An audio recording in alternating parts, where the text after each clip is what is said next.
Hello, everyone, on whatever platform you're watching this on, guys. It's an interesting day here at the Cup of the World, La Coupe du Monde, Le Mondial. We have a rain delay. A weather event has caused us to pause a game, which means we may actually have, for the first time in this tournament, until the final matchups of the games, we may finally have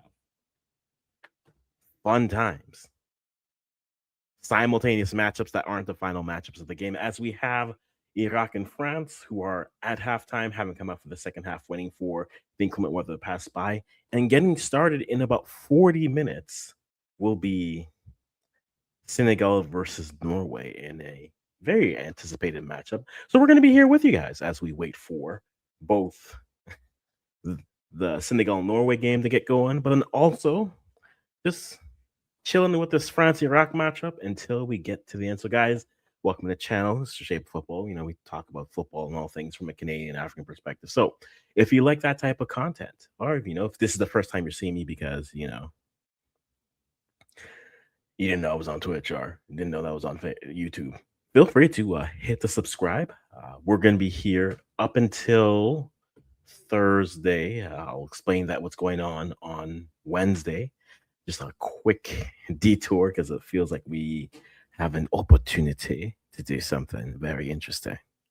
And so that'll come and we'll explain that as we get a little bit closer to the day. But as we stand here, as we wait, rain delay France versus Iraq is 1-0 as we wait. And more importantly, we have the Norway Senegal matchup, which gets going in about 30 or 40 odd minutes, if you factor in, anthems and the such. That game gets going there. But let's recap the game that was today because there was a game before. And it seems as if there is truly a gauntlet for anything you can do, they will do better. About a week ago, 6 days ago, roughly, we had all three of these players play at the same day. We had Mbappe started the day off with a brace, and then Holland started the day off with a brace, and then Messi finished the day with a hat trick.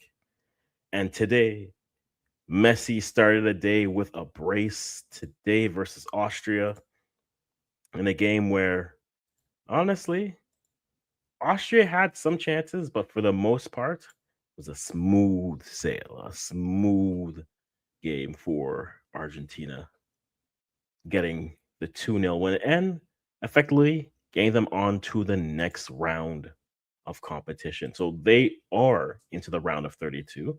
Now it'll just come down to within their group if they can make it through. Austria was the only other team with a win. And so there is a possibility, a slight possibility, of course, that they find themselves in a group where, or that a team could catch them. But because of the head to heads, there is no way that can happen. So unless Jordan beats Algeria and then beats Argentina, which we are thinking is not likely, Argentina will be topping their group J, which means more than likely in their group J, they will be playing the runner up of group H. And the runner up of group H, in case you were wondering, is the runner up from the group with Spain, Uruguay, Capo Verde, and Saudi Arabia. And so that group currently sits at 4-2-2-1. So Spain with Uruguay and Capo Verde with 2, and then Saudi Arabia with 1 point each. And what that creates is a very opportune moment. Is a France Iraq game rained out? For the most part, what I've read is that it is in a weather delay. That's what I have read so far and continue to watch.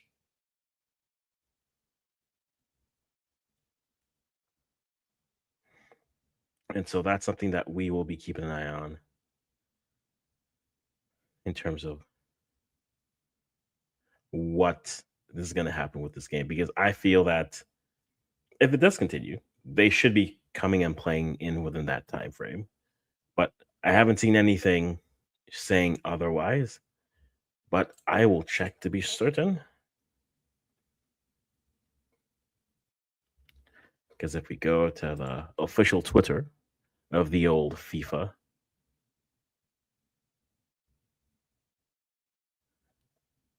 Nothing on any postponement of the game. So we are still, it feels like it'll get going, which means there is a possibility we may have games that run up on top of each other, which is fine. But we'll have to wait and see for that. Most definitely.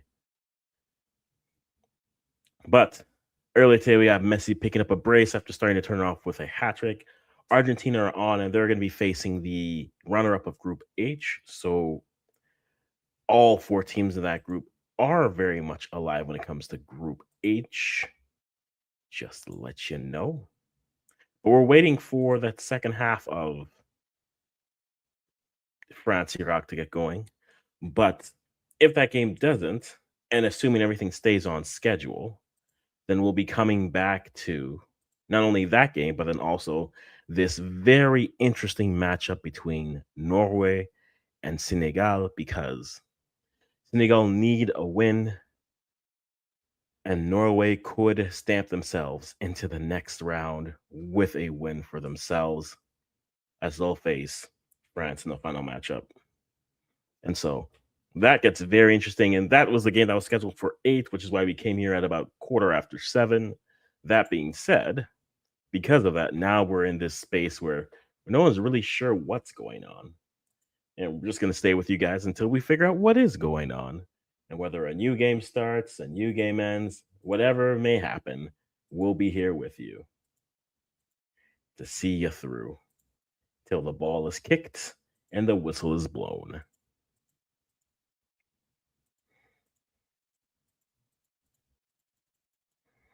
But let's just go, since we're here, let's run through what we already know.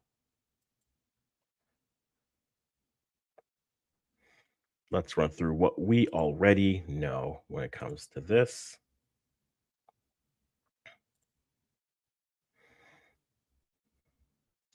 So when it gets to what we already know, most teams have played. There's only two more groups after tonight that haven't played their second match game. And then starting on Wednesday, we're getting 2 matches a day. Just running through our 6 matches, our 4 groups going all at the same time, simultaneous games. The chaos, the drama will be real. But what we know so far is Mexico are on to the next round with 6 points. South Korea are still alive. South Africa technically are still alive, but South Africa needs a win to guarantee a second place spot. While Mexico will play Czechia, and Czechia also need a win to either get a second or a third place spot. When it gets to Group B, Canada and Switzerland are safe to should be safe to come through just because Bosnia and Herzegovina playing Qatar. If a winner emerges from that game, they can only go and equalize, and then depend on what the goal difference would be. So Switzerland and Canada are very much through, but waiting for other results.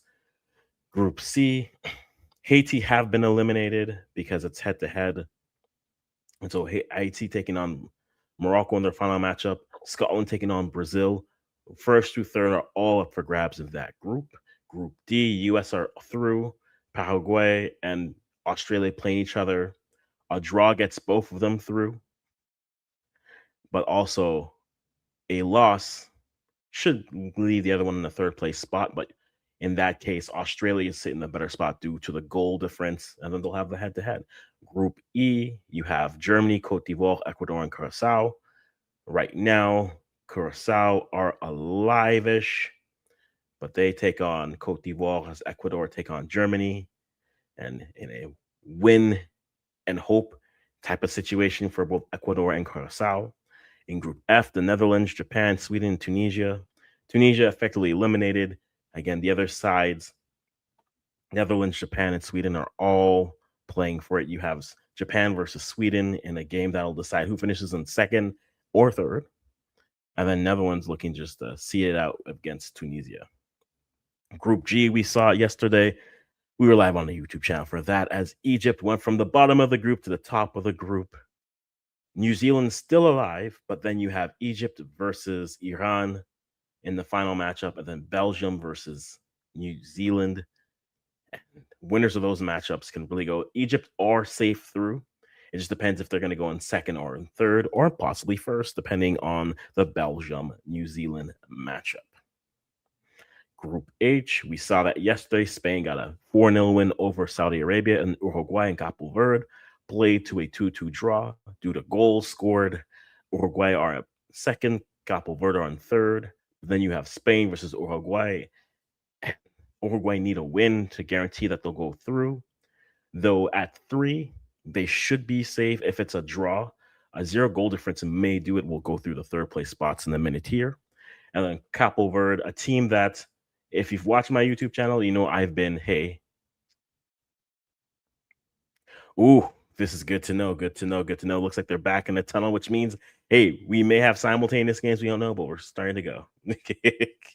And Keelan Sam starting to crash with the lack of football. It's listen, I took a bit of a detox day, played a little Age of the Empire, got my brain feeling well, but now it's just like, you know what? I miss this. Get the boys back on the pitch. But so again, Capo Verde, aside that, I mean, if you watch my YouTube channel, I've always been that's a dark horse team in the African region. I just didn't know how they would look here. And though I did pick them to finish last in their group, I am thrilled and not surprised to see them getting good results here because I just thought they were too old, but they're showing me that they aren't too old. And so good for them. This is what the World Cup you want. And we go from there. And then Group I, which is getting on today, Norway and Senegal at 8, if nothing changes in the schedule. And then France and Iraq looks like they're in the tunnel, according to Bell Bent's 007. Good name, sir. Good name, that. And those games are set. And then JKL tomorrow. You have Jordan and Algeria later this evening.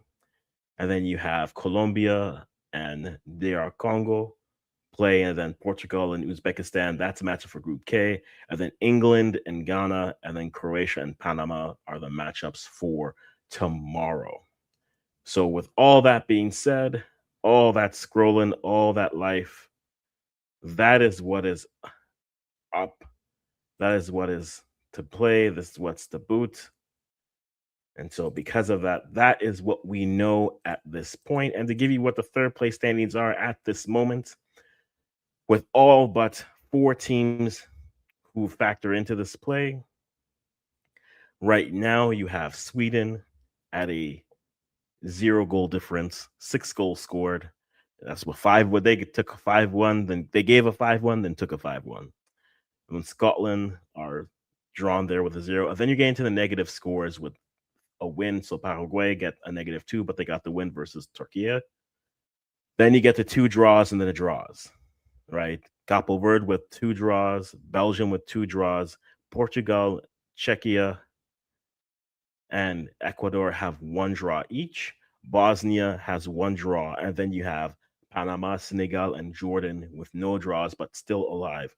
This is gonna set this day. These next couple days are gonna set up a lot of teams. A lot of the games are going to set themselves up here for what the final matchup is. And so I think that's what's going to make this very much a very race to the finish type of a situation.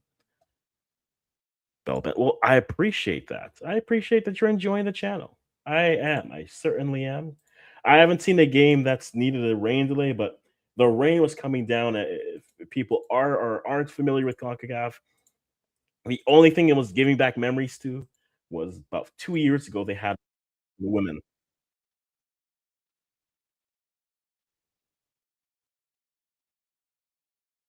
It was a slip and slide. It was nothing but a slip and slide, and they got it done, but yes, right now I'm seeing footage of players in the tunnel. Your hockey players are sitting in the tunnel. They're seeing what's gonna come through. That we got the rain jackets on, everything's up for my stream here, so we'll see, and of course, Gomez, Michael Jordan is so good, they gave him his own country. So it would see. But looks like the rain has subsided a bit, not fully. Ah. That makes sense. Okay, okay, that makes sense. Well, you know what? Since I got a minute here, let me go find your channel.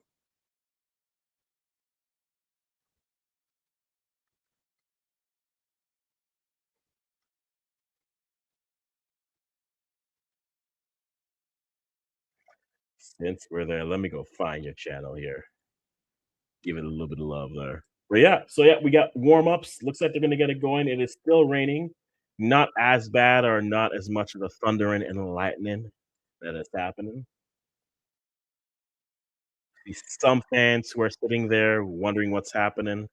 But yeah, we're gonna be here throughout both games. He hasn't said specifically if they are going to. They haven't said if they're going to actually run the 8 o'clock game at 8 o'clock. But the rain is still coming down. But it feels as if the bad weather or lightning has gone away. So we'll definitely see what it looks like. Yeah, well, we'll definitely leave touch up, subscribe on that, give you a little love on that. We'll definitely wait and see for where it is. But yeah, the rain is certainly coming. It'll be a wet one. It could be a messy game. Some of this type of game you should get through without any injuries. Watch any type of pools, hamstrings, things of that nature. Those are all things that I'm going to be watching, especially for rapid players. And again, they've just had a very long layoff where they've been sitting for the longest of time. And so, how quickly they get back up to pace is definitely something that you're going to watch for this game. But hey, Canadian rep for this game. And so, we're going to see what they're saying, what they're thinking.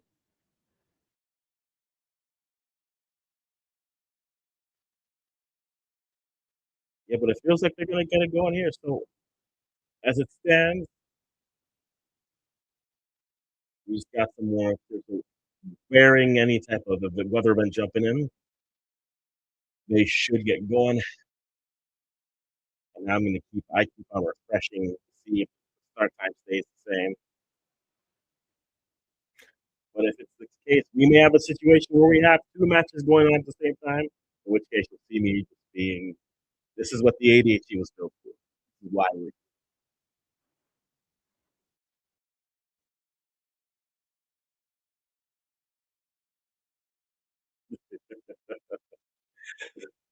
son. Did she really? Your wife's one who's been cooking up this rain?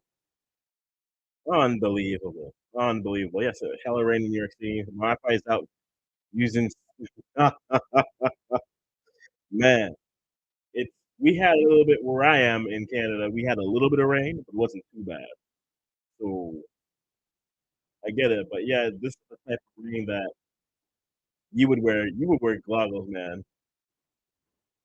You would,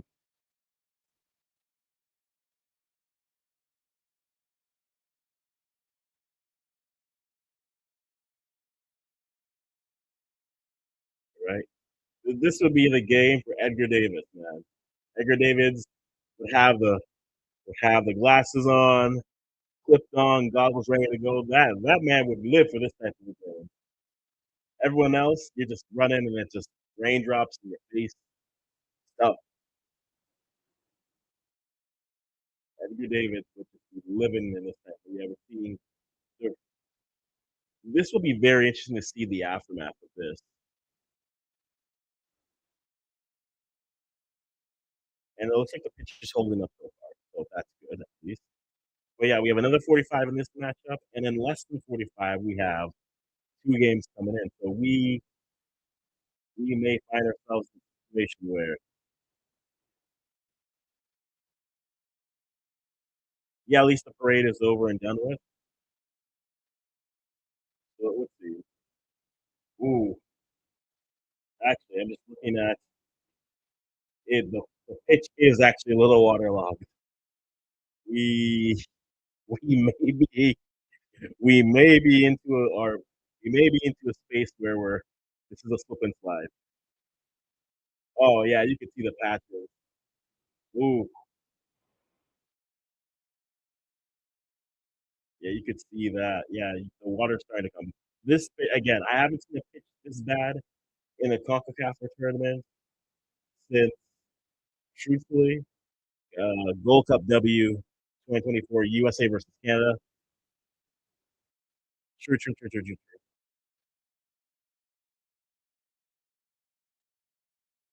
Yeah, the Knicks were. I figured that's what you're talking about, especially with when you said the New York City comment. So that's what I figured you were. No, great for that. But the pitch looks like it's decent, but there's definitely going to be wet patches into it.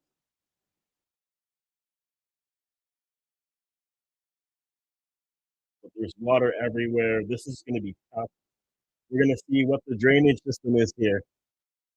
Not a CONCACAF game without us complaining about drainage systems and pitch quality.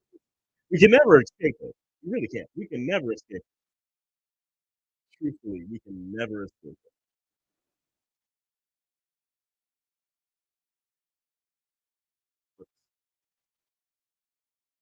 It looks like we will get this second half going.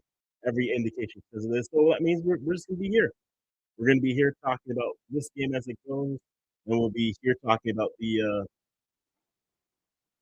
Norway Senegal matchup as it flows through as well. If the ADHD was ever built, it was for days like today.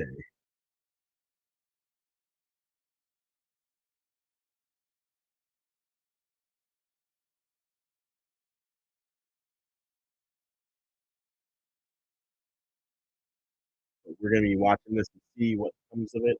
Still warm ups coming with the both sides. Everybody's got their wetsuits, their ponchos ready to go. Let me actually switch my footage here. Let me switch this over to what we got here. TSN's build up here.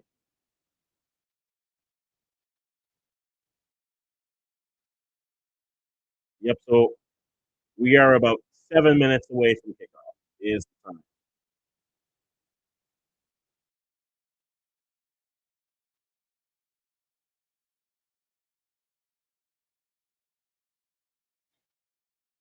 And so that's for that game. But then what we're looking for is the startup for the Senegal Norway matchup and what that timing will look like.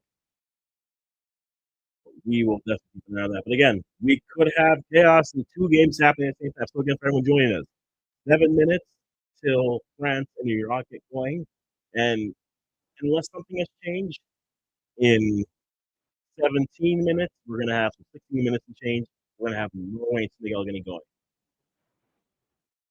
for sure. And we'll take a look and see. Are we thinking that Senegal will thump the Viking board? I think it depends how Norway wants to play this. I think Norway have the better attacking line because Nico Jackson is inconsistent at best, and Sadio Mane doesn't have the legs he used to have. And so I fear for if this game gets into set pieces or into transition, I think both teams can be deadly. But if they put the ball into space with Holland, I think based off of how both teams look, I think this will be a close game. But I think the height of Norway is a factor that gets it done. I'd like this to be a 2-2 draw. I just have a feeling that if it turns very set piece esque, I'm going Norway. If it's more of an up and down game, I think it's a draw. If it's just pure blistering speed, I think there's a chance you have Senegal winning this. But right now, I'm going to go with for sure, for sure, for sure. Perfect, perfect. This is true humans. Their shortest player is Czech Swatch, 9 feet tall. Uh, while they're sweeping the pitch, trying to get the look. We're seeing all all the things coming in. Yeah, 5 minutes till second half kicks off to try to get some of that moisture, that water build up to the edge of the pitch. Everything is waterlogged, but the ball is still moving, it seems. And we'll see again what's going on with the next matchups coming through. Guys, if you haven't already, just touch that like button if you like this type of content. Go on and give us a subscribe here, either here or on Twitch. We went live on Twitch today for the first time. Just, work out the kinks there. So will not be the last time you see us on Twitch, but this is definitely the first time. So we're definitely going to enjoy this as we wait less than 5 minutes till kickoff, and we'll see what we get here. So possibly two games running here at the same time. Possibly two games running at the same time. This will be fun. This could be a fun one. This will get us ready for Wednesday, Thursday, Friday, Saturday, Sunday.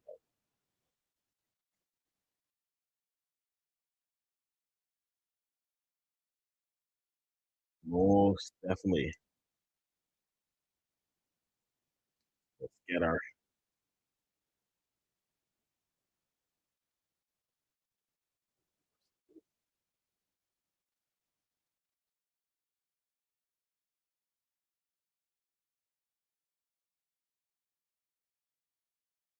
friends.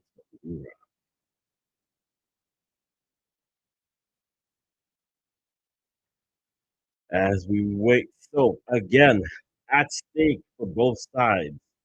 France with their win, as well as Norway with their win, in the driver's seat for their matchup. One seems to be finishing here for both Iraq and France. A win from France, as they are currently seated in, gives them the opportunity to stamp their way into the next round, as you can see here. But they are now drawn. If Norway are able to get a win of any amount, they would then pass France in the final matchup for between Norway and France, would give us the group winner and the group runner-up. Now, if Senegal are able to defeat Norway, then Senegal versus Iraq becomes a battle for second place, and Iraq is fighting for their lives effectively. So it looks like we're getting ready to get that game going in this matchup. So France, right now, as it stands, will be at 6 points and a +3 goal differential.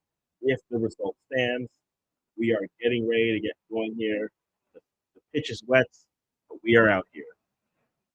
Pitch most certainly is wet. We are out here.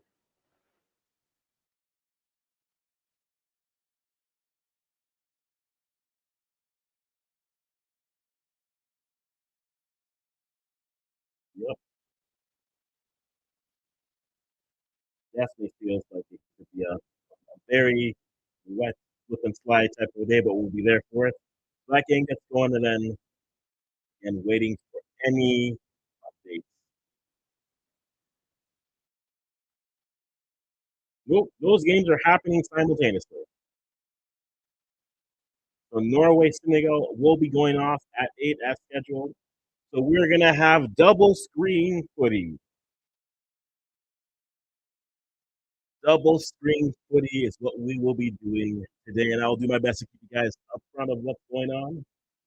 France in the blue taking on Iraq in the white, and then on the other we have Senegal taking on Norway. See what they can create here.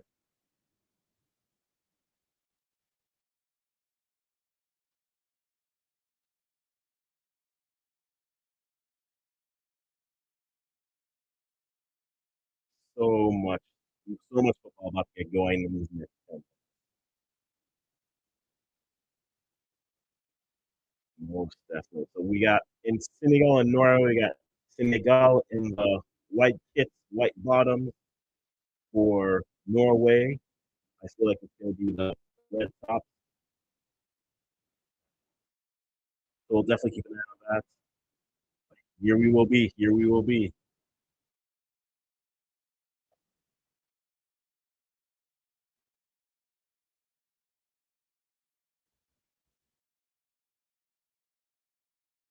So we wait for the anthem for one game, and then we watch the warm ups for the next.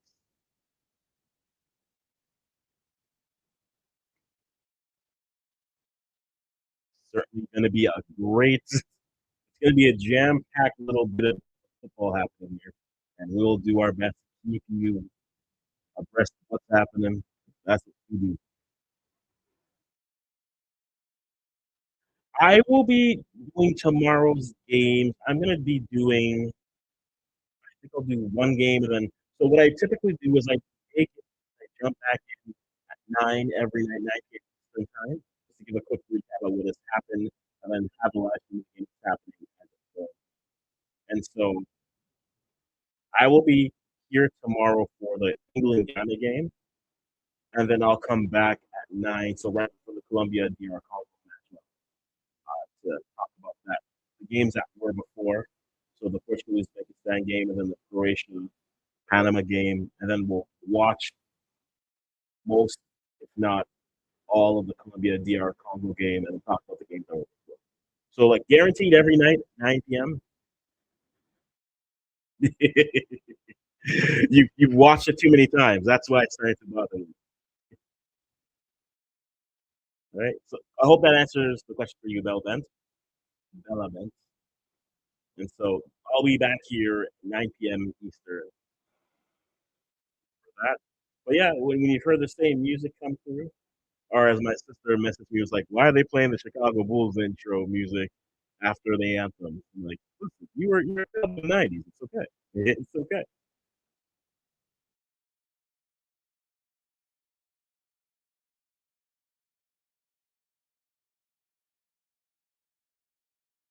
Perfect. So here we are good to go. It feels like anthems happening for Norway, Senegal.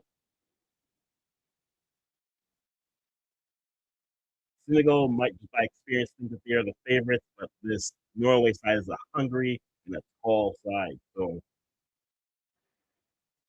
set pieces are going to be a key thing, but then more importantly, don't think that Holland is just a tall man. That man is rapid. So the back line is definitely something I'll be watching. I'm hoping again for a 2-2 type of game, but if the refs foul, or the refs call fouls, that'll be something to keep an eye on for set pieces. They haven't really been. And I think my theory on that is there's already a hydration break, so if the ref is stopping the flow of play, and then at 22 minutes with a bigger stop, it's not like a viewing experience. That's my theory. That's my conspiracy theory on it. So the fact that there's a hydration break, the refs are letting more go so that they can get to 22 in the break and then come back. That's my that's my theory. I could be wrong, but yeah, the refs have not really called much all game. So, but yeah, I'm going 2-2. But if it turns to more of a set piece game, I think Norway, with their height, creates so many mismatches. If it turns into more of a transition type game, I still think Norway can play there, but Senegal have a little bit more pace around the whole pitch. So that's what I'm going. Slower type pace game, I'm going definitely Norway. Quicker type game, I'm going to go with Senegal. But I'll go with a 2-2 draw just to see out the rest of this game. That is my prediction. If you guys want to put predictions for the rest of the games, throw those in as well. After the games coming in. So Norway, Senegal, put your predictions in. Second half, does Mbappe pick up a brace? Does Mbappe see that Messi's down 5 goals? He says, "No, I got to get to at least 4." So does Mbappe get a brace? We'll see. We'll have to wait and see. But it looks like we're going to get both of these games started at the same time.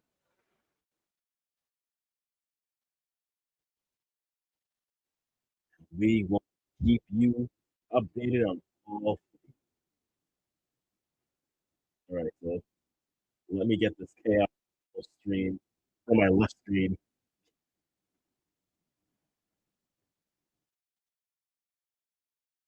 Definitely, so I can keep it. If there was ever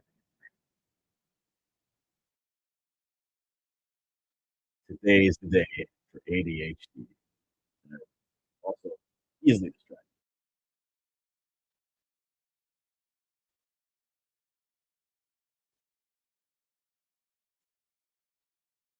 Alrighty,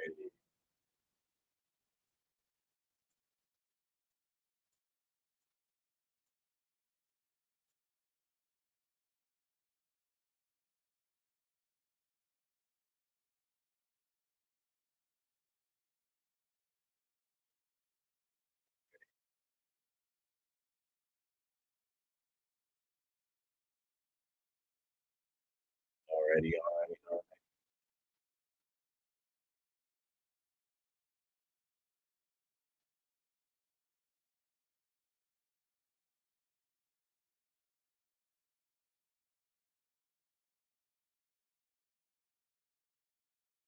alright, alright. So put your predictions into the chat if you haven't already. Who are you rooting for? Who do you have playing?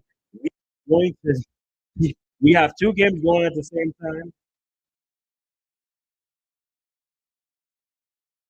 We're gonna have both games. We'll be talking. What I will do is I will throw up a play-by-play of the Norway Senegal matchup because that'll be the fresher game going on, and then I will then keep you guys updated for what's going on with the other Iraq France game. 'Cause we're here for that game. We're here for the Senegal Norway game, so that'll be the game that we'll throw up here. So that's the game that we'll throw up on the screen for now.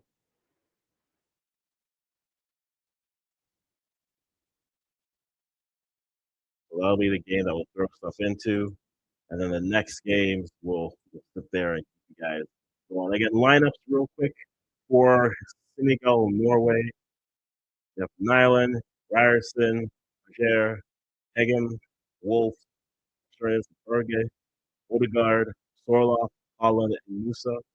And then for Senegal, you have Mendy, Diatta, Koulibaly, Niakate, Diouf, Gay, Gay, Kamara, Mane, Sarr, and then Nicholas Jackson. Look, Holland running at Koulibaly should give Senegalese fans nightmares. They should give them nightmares. So that'll be the thing we'll keep our eyes on to see how that goes. But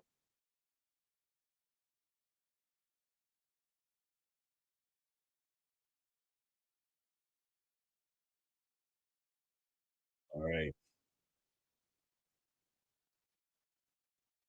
so let's get this score up for you.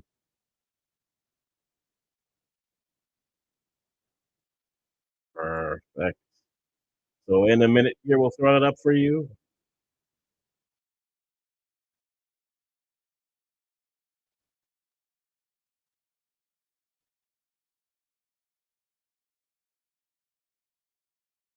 All right, all right. So if you haven't already put your predictions into the chat, so we know what you're giving us, or we know so you have a record of what you predicted.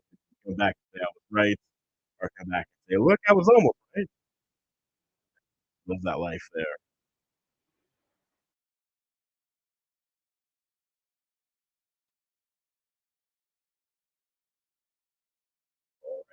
Alrighty. So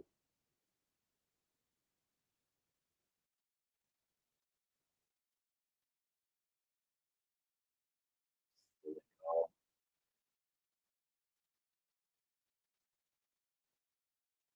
right. Senegal, Norway. Perfect, perfect.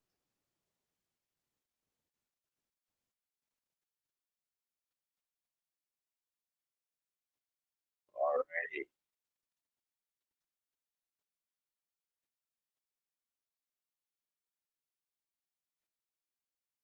All right. So the game is underway.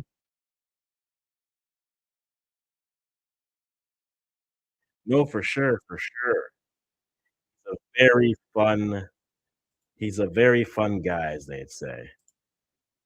But let's throw this up here, and now we have Norway moving the ball into the attacking half.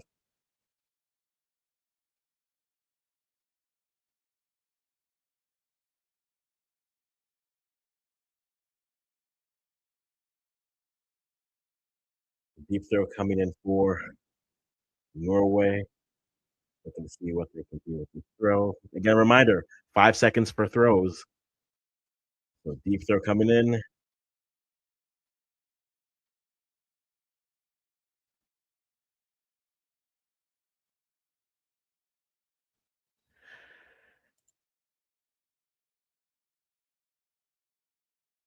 And that's dealt with by the defense here.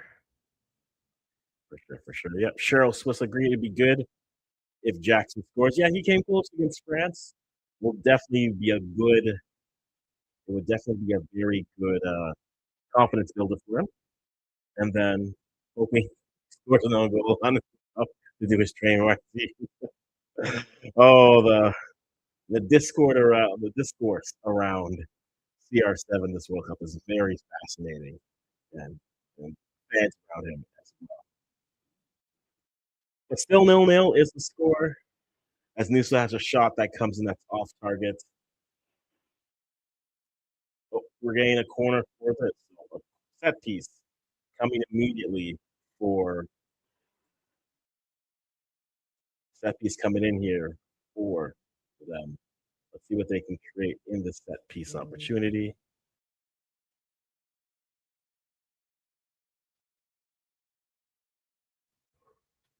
Ooh, it's looking like Norway is definitely trying to use everything as a set piece work, which I think should be their strategy. They have the height, so attack everything like it's a set piece and see what they can do, but just unable to get the ball on frame there. So another shot coming in from Norway, but that one is dealt with blocked as well. So for them, Norway, you got to treat everything like a set piece, attack it there, and then they are so tall. That's what Senegal said, right? That is definitely what she said. That is definitely what she said.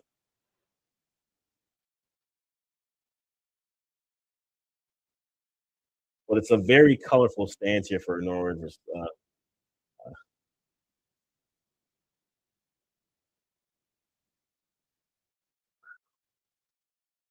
Mendy with a good save here. And there, Norway have been knocking the door.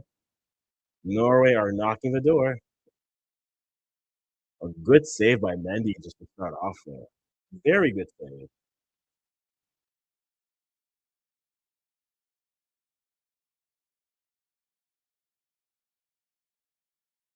Another set piece now for Norway. Headed away and dealt with, but not fully out. But now we have Senegal on some transition, but may have been offsides. Definitely offsides. Nico Jackson offsides there. But you get the idea. Norway want to just grind their way, it feels at the start, but a good hold up on the back line there from Norway gets the offsides. But a great save by Mendy. Mendy, arguably the best player for Senegal against France. And hey, you love a good goalkeeper, but your goalkeeper can't continue to be the best player on the pitch for you. So 0-0 is the score in that game. But France are 1-0 up on Iraq. And so we'll throw that here, both scores here for you as Norway starts to build up from the back here. The tracker's up, and we're going to be here for that. So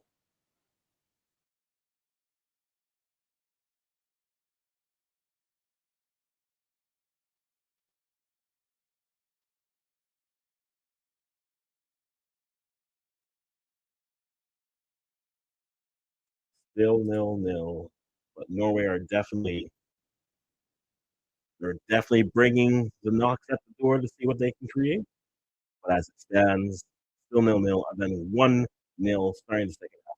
France versus France, that match there.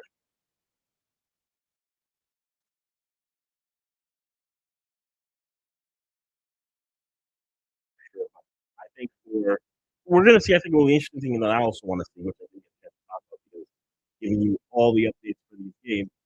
Can Senegal be effective in a scoring game, building up the playing pieces of the side that would be more?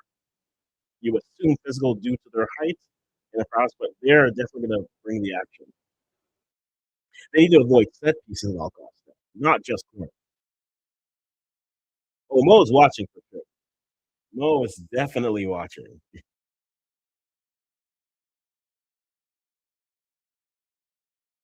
Mo is most certainly watching. So Norway and Senegal,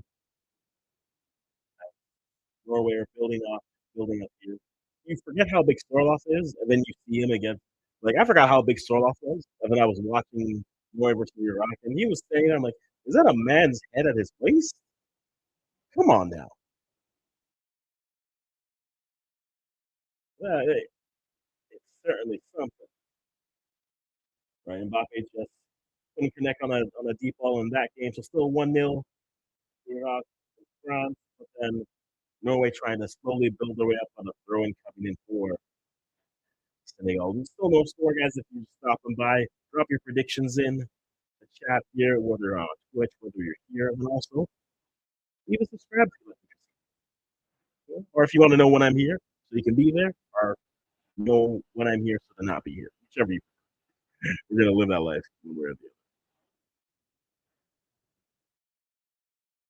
And now we got dangerous spaces.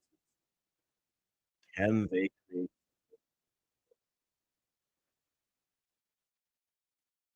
question you ask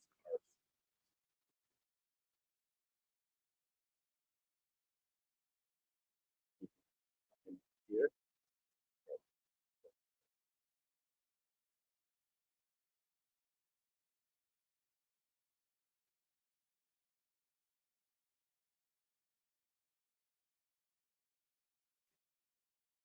Shut off. What?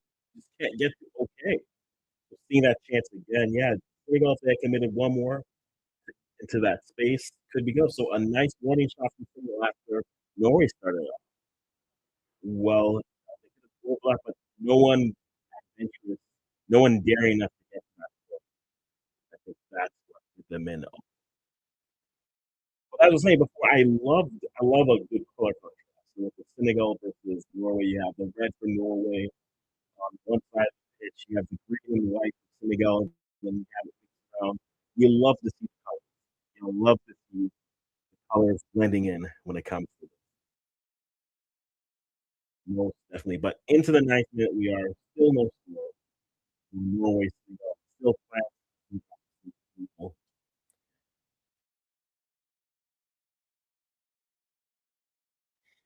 but Senegal definitely taking a bit more of the possession, being very methodical with their tactics, so that they can create passes, move Kamara, and most definitely. It's possessed back to Norway. Here,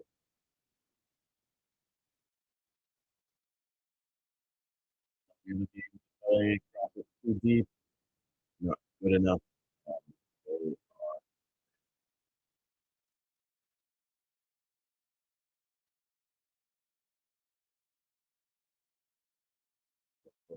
another set piece brought in, long shot, not dealt with. Now it feels like Senegal is taking a little bit more of this game. Again, the quicker pace this game feels, I feel like Senegal will have a chance. Norway will definitely want to be more of a defensive side. Take a look at their transition movement here. Senegal just can't get to it. Definitely something to keep an eye on. But still, 0-0 in that game, 1-0 for France Iraq. If there's ever a thing we have it going on, and that is you know, actually, this man is living. I wonder what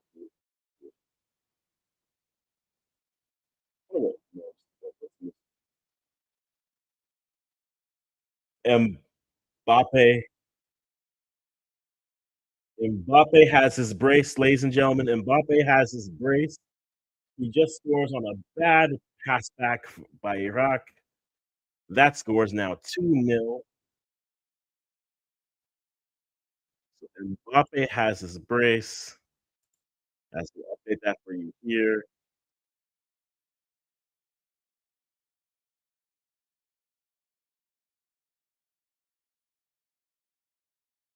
So Mbappe has his brace. It's 2-0 now, France versus Iraq. And right now we have Senegal continuing to build up. Just a bad goal kick coming through for Iraq, and that just easily passed Dembele to Mbappe, and it's 2-0 now for France. So now the pressure is very simply, can they get the ball into a dangerous spot? That's the pressure. If they can get the ball to a dangerous spot on their build-up for Senegal, I think that gives them a chance. But if this is a slow build-up type of game, one moment you think you want them to attack a little bit more, but now we got Norway with the ball here. So I'm liking how these games are going through. If you're Norway, this is about the pace you're fine with. If Senegal, you want them to play a little bit faster. Play, play a little bit faster and then push the envelope in that sense. But 2-0 now, France coming in, and ooh, this just stopped here. Ooh, that is not.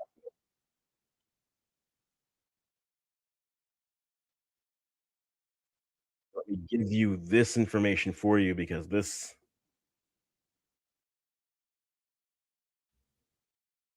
All right. All right. So we have an injury coming in, and Marcus Peterson's coming in for Julian Ryerson. So Julian Ryerson immediately out of this. I missed the injury. I'm trying to get back to see what happened there, but already a substitution for Norway. I think that's tactful enough. Norway have made it a substitution not even 14 minutes into this game.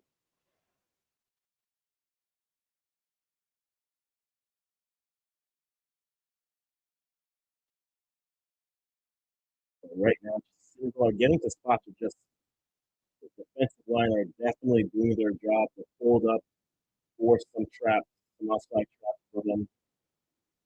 But an early substitution, that is definitely something to keep an eye on. Ryerson is yeah,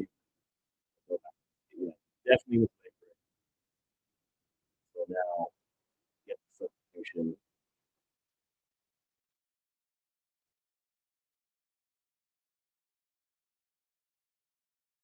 It certainly is a knockout game, you know, because at the end of the day, you need it's the goal, right?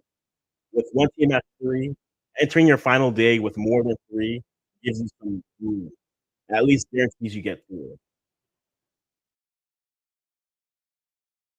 I guess they just hit the crossbar in the France game, by the way, guys. Odegaard had a off-target shot, but the games, yep, France this year are starting to open up a bit. France are certainly looking for goals. They have to get goals to catch up with Norway. As it stands, they are at the top of the group, but a win by Senegal opens the group up. A win by Norway pretty much limits what Senegal can play for.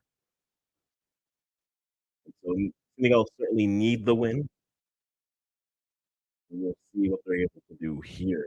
Still, 0-0 in this game here on your screen. Senegal versus Norway, and then Mbappe with a brace versus Iraq. 2-0.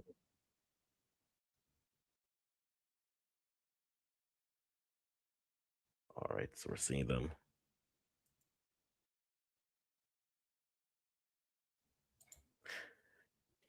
So, ooh, quick chance over there for that game. Nothing. France are definitely looking to add more goals. When this turned by Mbappe laid it off, and Alicia tries to chip it, but hits the crossbar there.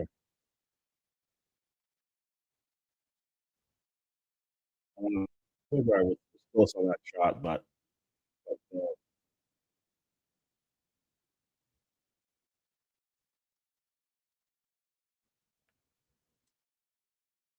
still 0-0 in this game, and I'm just really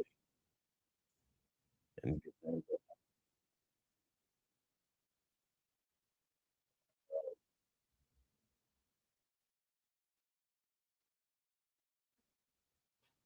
still 0-0 as we got a deep throw incoming, but not in the offensive zone. So deep defensive throw coming in for Norway.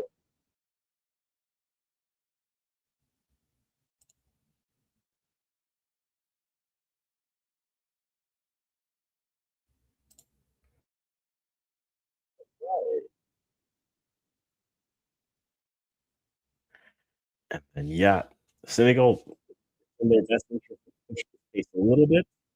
Again, this has to be national, but I think if they can push it, it gives them a better chance to transition.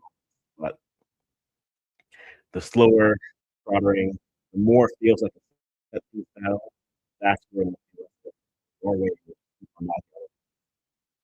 We got Snail moving the ball.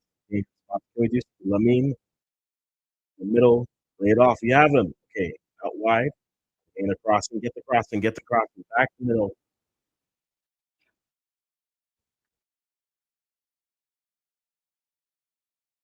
They certainly are looking more dangerous right now, and I think it's a product of how Norway are defending them for sure. But I think with more possession, I want to see more of that from them. Get the ball to some dangerous spots, get some crosses, and more. This type of game, they can if they lose possession and then it's just Norway, get the ball, spots, build up, fouls, set pieces, then you're just like, listen, your best player is your goalkeeper. Your best player is your if you know, you know. Still, this game is now in the good recovery.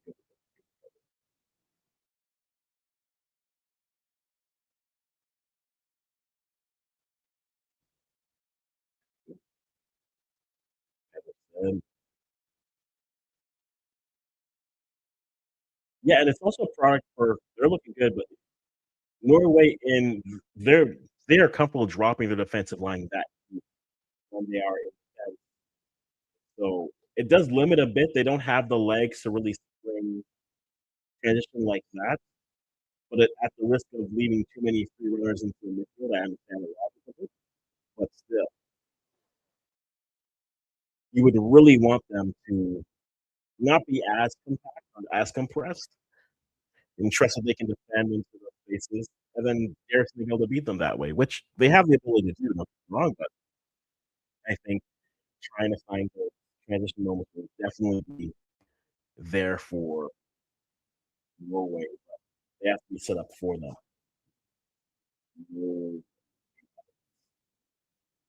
So 2-0 for France over Iraq, and Norway and Senegal are 0-0.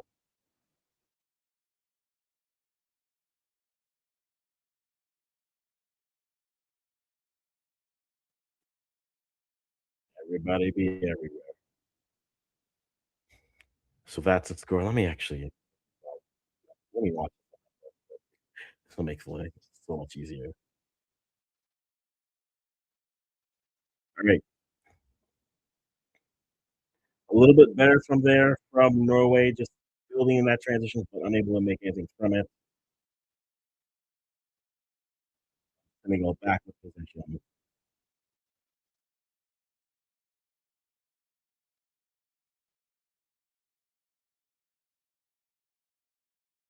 Let's see what they're able to do.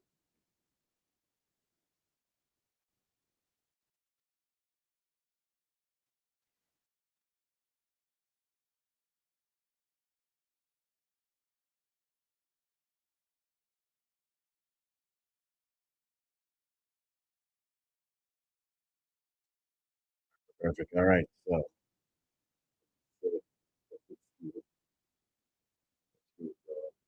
right.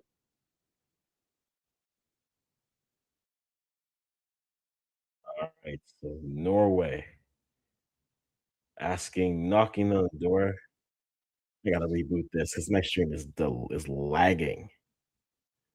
That's why there's a lot of quiet moments here. The screen is lagging, but right now you still got Norway in a little bit better, but I think the first half of the first half has been, other than the beginning, Senegal have had more of the foot on the possession and the pace of how this game is being played, which I think is to their benefit. But if Norway are able to get the ball to their feet and start winning free kicks, it's going to be set piece spamming, and you hope they can defend. You certainly hope they can defend. And France have just scored a third goal. So France are pouring it on. Most definitely. They are topping their group very nicely. I'll give you the goal score for that here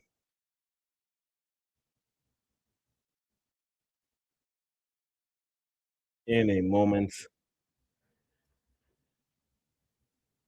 But France now pouring it on Iraq. At some point, they'll give me the goal scorer, so we'll go there. I'll update this banner in a minute here. Ousmane Dembele. Ousmane Dembele. Ousmane Dembele in the 66th minute. So 3 is what France now have. And with that, again, even if Norway would have to win by 1 less of that. So Norway would have to win by 2 in order to be ahead, as the goal difference is there. The very important goal difference is what is sitting there and what will determine much indeed. So, yes, this France game is definitely going the way we assumed it would go, rain delay notwithstanding. But this Senegal Norway game is gonna be very interesting. It's gonna be cagey. We'll see who's able to get through it. But we have a hydration break coming, and I think not bad for the Norwegians. They just need to get onto the ball. If they're unable to get onto the ball, they will be defending the whole time, and they aren't necessarily the quickest transition, not against Senegal. And so if they can get the ball, win some free kicks, and they get the ball into some good spots, I think they have a chance. But right now, Senegal are dominating, not dominating, but they've had more of the ball, more of the possession, and that's given them the opportunity to feel better about how this first half has gone for them. So cooling break in that first matchup, in this current live matchup that we're watching, Norway Senegal, and then in the other matchup, it's France 3, Senegal nil. I'm sorry, France 3, Iraq nil. Dembele with the third after Mbappe gets his brace today, because this is how the games go. Anything you can do, I can do better. This is what is happening. And so Messi got a brace today. You know Mbappe wants a hat trick so he can tie him. I am ready to say I'm prepared to see Mbappe have the World Cup leading goal scoring record at the end of this World Cup. He'll have an extra game to do so. And I think he will always find himself with those opportunities. And he is always going to get you a goal in a big game.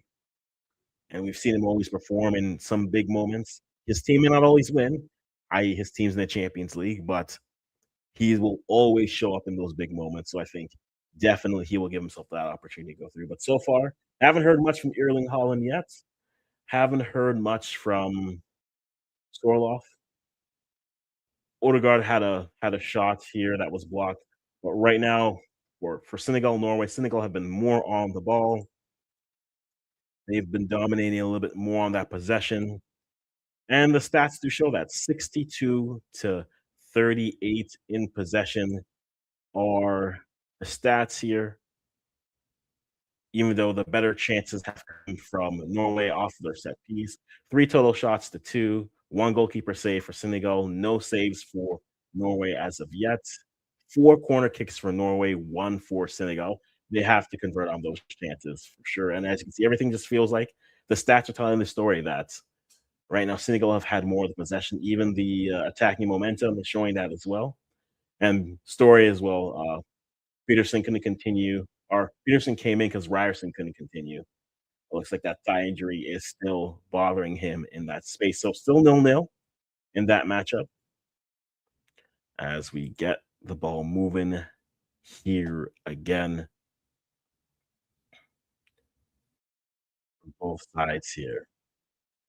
This was close, but now it's just far behind.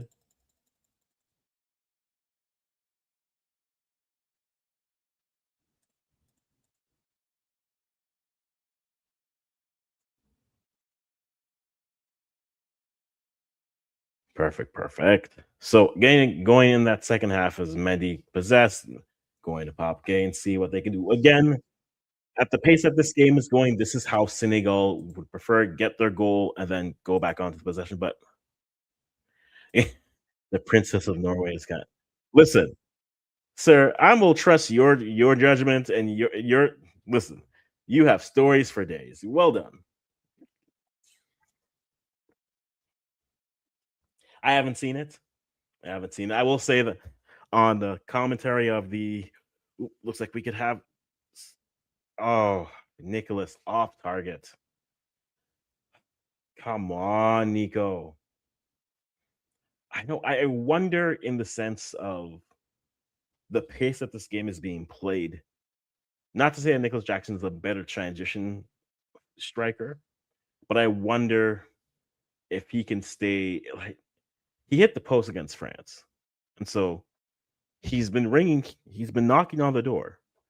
But I'm hoping that they can, he deserves a goal for some of the play that he's created, but we'll see what happens as Odegaard gets the ball, but then turned over there. Odegaard, Sorloff again. I will continue to say, you forget how big Sorloff is until he stands beside someone you think is tall. And then you say, oh, that's what 6'6" is. Good for you, sir. Good for you.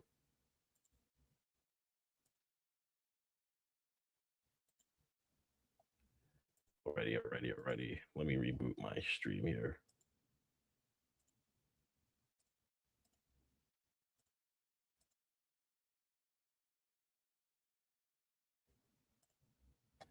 Ah, unbelievable. But a little bit better here from Norway, on the ball, playing out. Well done, well done, well done.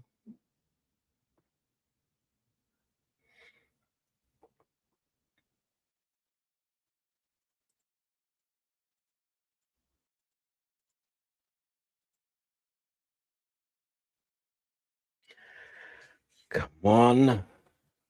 Let's see what we can create here, these opportunities. All right. Better, much better. Now they're probing to see, but you can't be turning the ball over there. Come on, guys. Come on, guys. Can have that type of possession and then just decide one bad pass. Again, a draw doesn't kill Norway. A draw certainly keeps Senegal alive, but 3 points would be more ideal considering the matchups that they have. Again, Senegal are going to be playing Iraq on their final match day, and Norway will be playing France. And so, if you're Norway, possibly getting 6 points before you play France would be ideal. And if you're Senegal, getting 3 points before you play Iraq would be great. Because in that sense, then Senegal are playing for second, and technically Norway are still alive for first. So you really would like. I mean, the driver's seat right now is Norway. A draw doesn't kill them, like we said, but right now Senegal have seen more of the ball, and they're dictating the pace of this game and what can come with it. So we'll see how this plays out. But a good start for Senegal so far. But again, the best chance so far was that early set piece that was saved by Mendy. As we sit here, and a missed chance here just from Iraq there. So we got a goal kick coming up for France in that matchup. That part is, yeah. It You need I wonder, and this is where I say maybe they need to just play a little bit faster. Not to say that they can only play defend and transition, but it might suit them better. They're good right now, their possession is doing them well, but they're just missing that quality in the final third, right? You have a Nico Jackson who didn't start all of the year, was a backup for Bayern. You have a more aged Sadio Mane. So there's definitely, oh, for sure. Yeah, just can't connect it well. They just got, if they could figure that out, that last piece, good. But hey, at least we're seeing it. The cut ins there, and then maybe you keep knocking on the door, then eventually you kick the door down. That would be ideal. That would be your best case scenario. You say that they're knocking, the movements are there, great. And then eventually we're gonna kick down this door. But for yeah, for now, it's possession without any merit, or not merit, but it's possession without much to show for it. And you would really like for them to put away one, just to reward their good play. For sure, for sure. But still, into the 33rd minute, we are still no score in this matchup. And then France versus Iraq is still 3-0. Mbappe and Dembele, the goal scorers.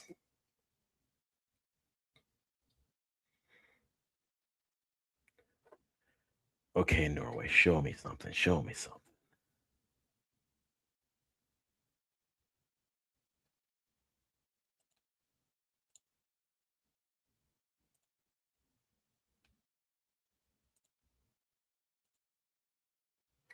Just nothing.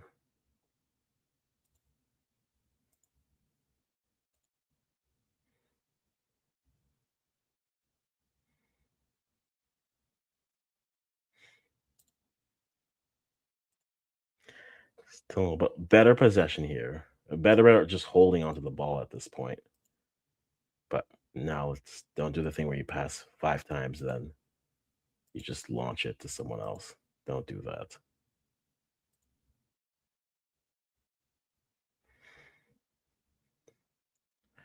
Alrighty, alrighty, alrighty. Iraq building up a little bit here, but a bad pass, bad turnover, and Koulibaly with the ball here. Now, there it is. I mean, if they're gonna play like this is where, who do you have as your hold up? Who do you have as your hold up option or pressure reliever player? Because I mean, I would take my chances with Holland if you're Norway, just sitting back there waiting for an opportunity to break and transition on his own. But we'll have to wait and see there as Senegal get the ball back in, and now they're moving back into dangerous spaces.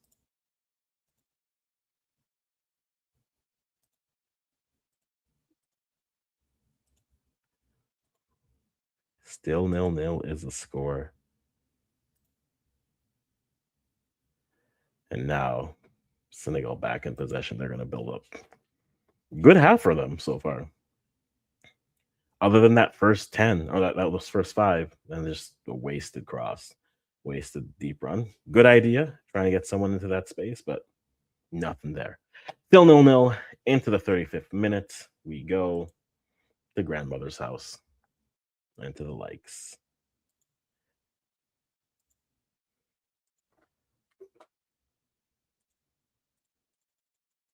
All right, goal kick coming up here for Norway, and then just keeping guys up. Have been able to pick the lock again. So Norway with a build up from the back, and ooh, let's see if they can do something here.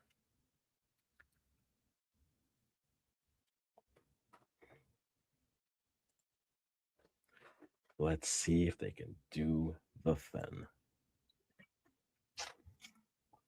Odegaard with the ball. We see you, sir. The Pedersen back to Hurst. The Nusa. Okay, sir. Get to the byline. Ah, oh, can't beat it.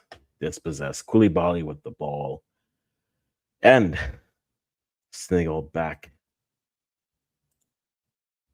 And that's the thing, like you can't necessarily, they're not going to counter press them too badly. because they don't have, and as I say this, of course, they're able to counter press and get a cross in. Can you get a cross in? Can you get a cross in? Can you get a cross in?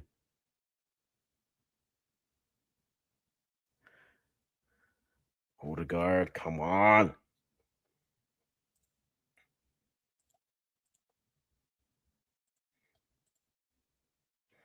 And Sadio Mane tracking back and defending.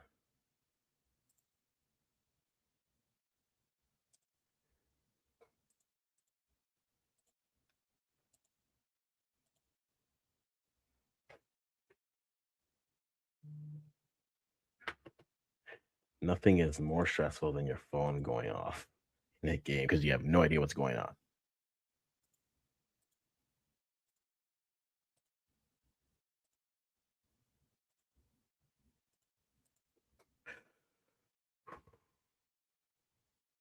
Okay.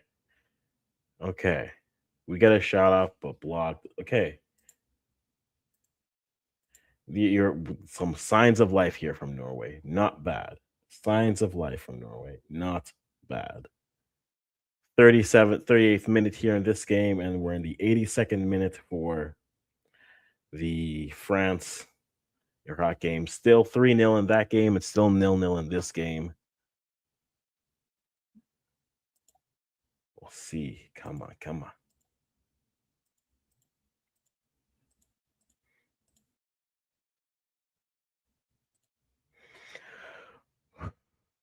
Okay. But all you can say is okay. It's a game. It's a game. It's a game. The stress. I'm not even Senegalese, so like I'm not really stressed about this, but I'm just the points. When you see the points down, you're just like, okay, I'm not fully emotionally invested. Mane getting it deep. Can you get a cross in?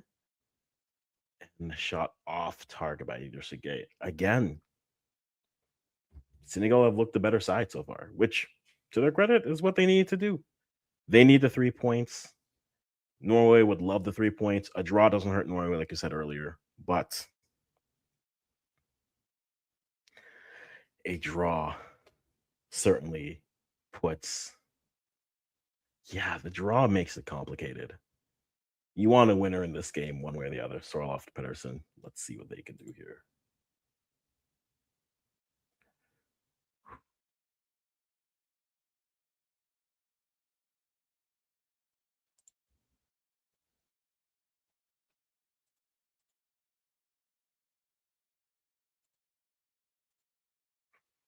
Okay, a little bit better here from Norway. Okay.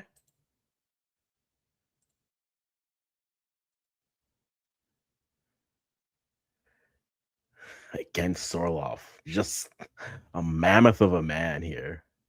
Where it plays off. Can we get a shot on? Played back, played back. Okay.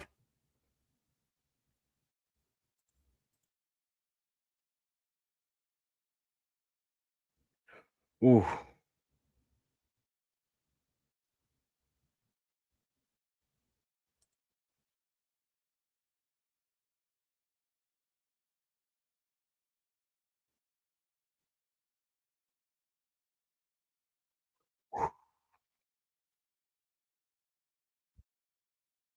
Ooh.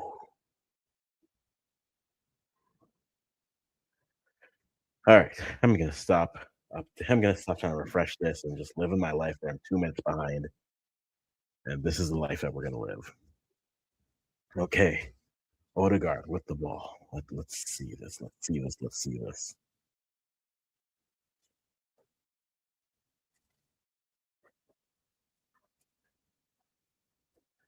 Oh, Odegaard, that should have been 1-0. Like watching that again, that should have been 1-0.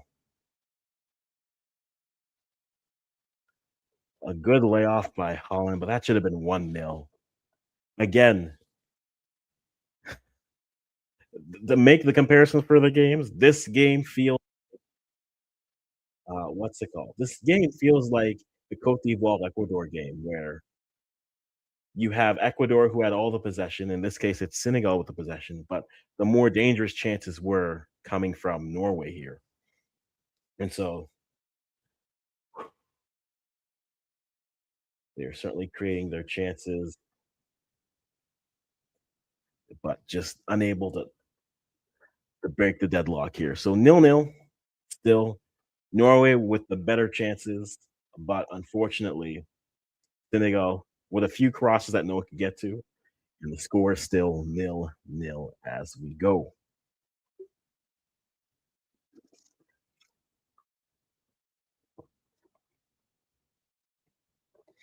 But this is better here from Norway, much better from Norway, but a little bit too crafty for your own liking sometimes. A good layoff.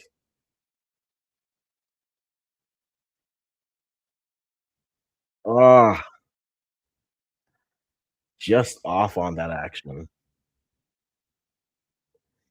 Like Norway are when they have the ball, they're the more dangerous side. When they have the ball, they're the more dangerous side, but they just them as a transition team is it's quite interesting how the rules are reversed for this. You would expect Senegal to be more of the transition side just with some of the players they have out there, but they just ah this game. I'm liking this game. I am liking this game. Deep shot here from the main. Nothing there. Still 0-0. 88th minute in France versus Iraq, still 3-0 in that game. And in this game, still 0-0. So ah, loving it. It has brought joy to my heart.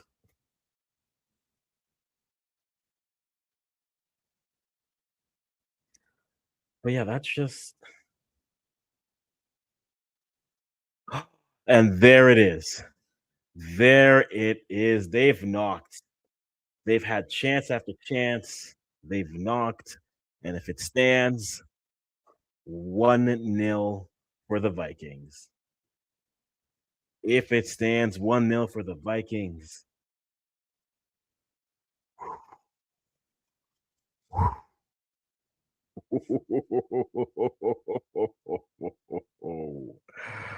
The Vikings pillage again. Ah, lovely. See if we get who this goal scorer is.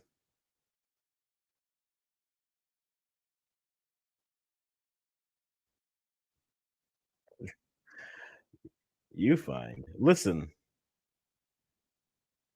they are an attacking side, but they aren't like they're a good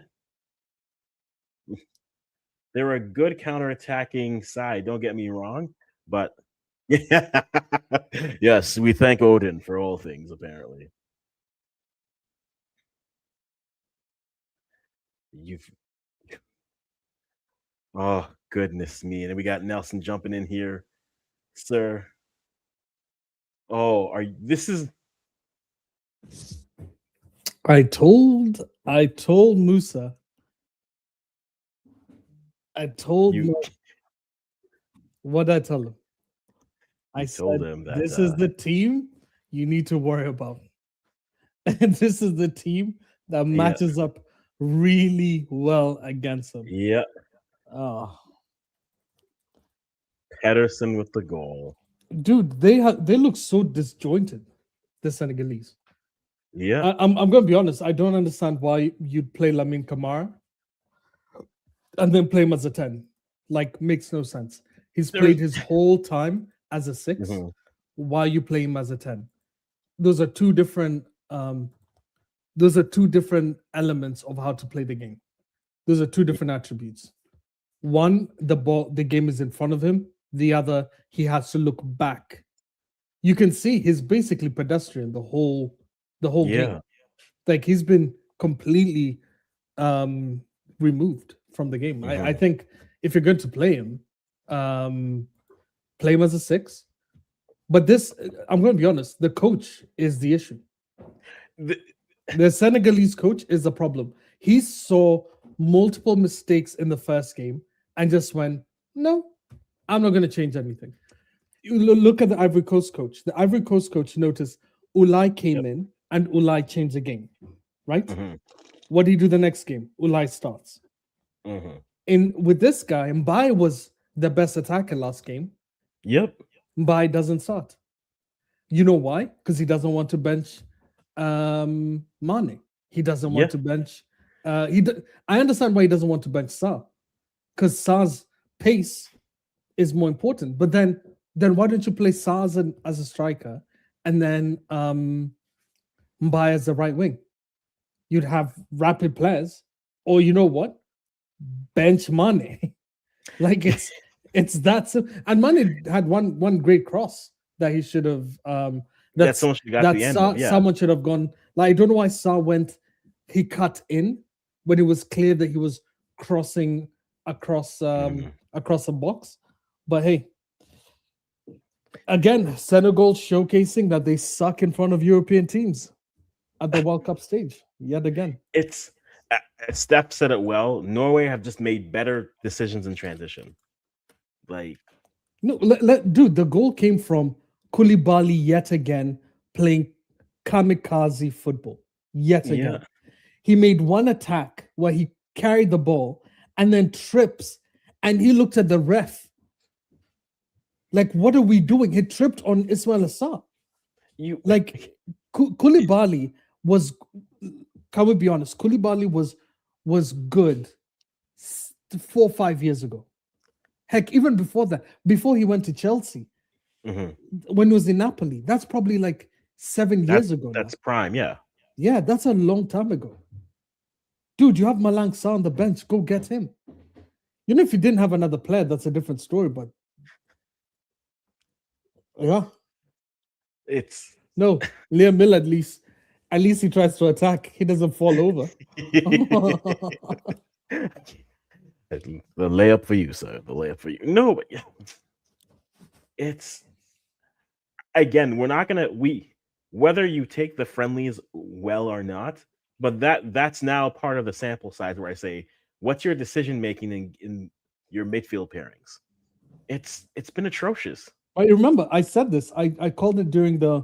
It felt like he was giving US the game because he played two inexperienced players, two small players, and it seems what he took from that was Lamine Camara cannot play as a 6, and I'm like, he's literally proven this at Monaco. If you can figure it out, I've said this. It's so simple. Play him, play Pape Matar Sarr. It's that simple. He likes Pape Gueye because of the height of it. Mm-hmm. He likes the 6'3" thing, but look at what he does on the ball. You know, the Gattuso meme. Sometimes maybe good, sometimes maybe shit. That's what he is. I'm not seeing any lies so far. Dude, it's crazy, man. I'm watching this game going, they can't hold the ball in midfield.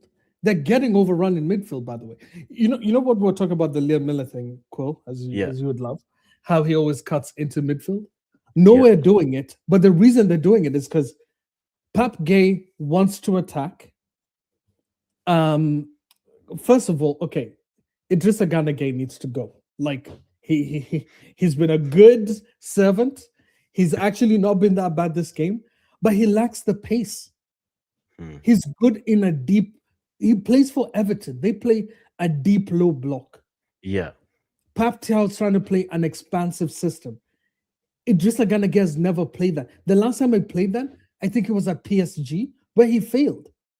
He failed at PSG, trying to play that style of football. Like, you just need to move on. It's the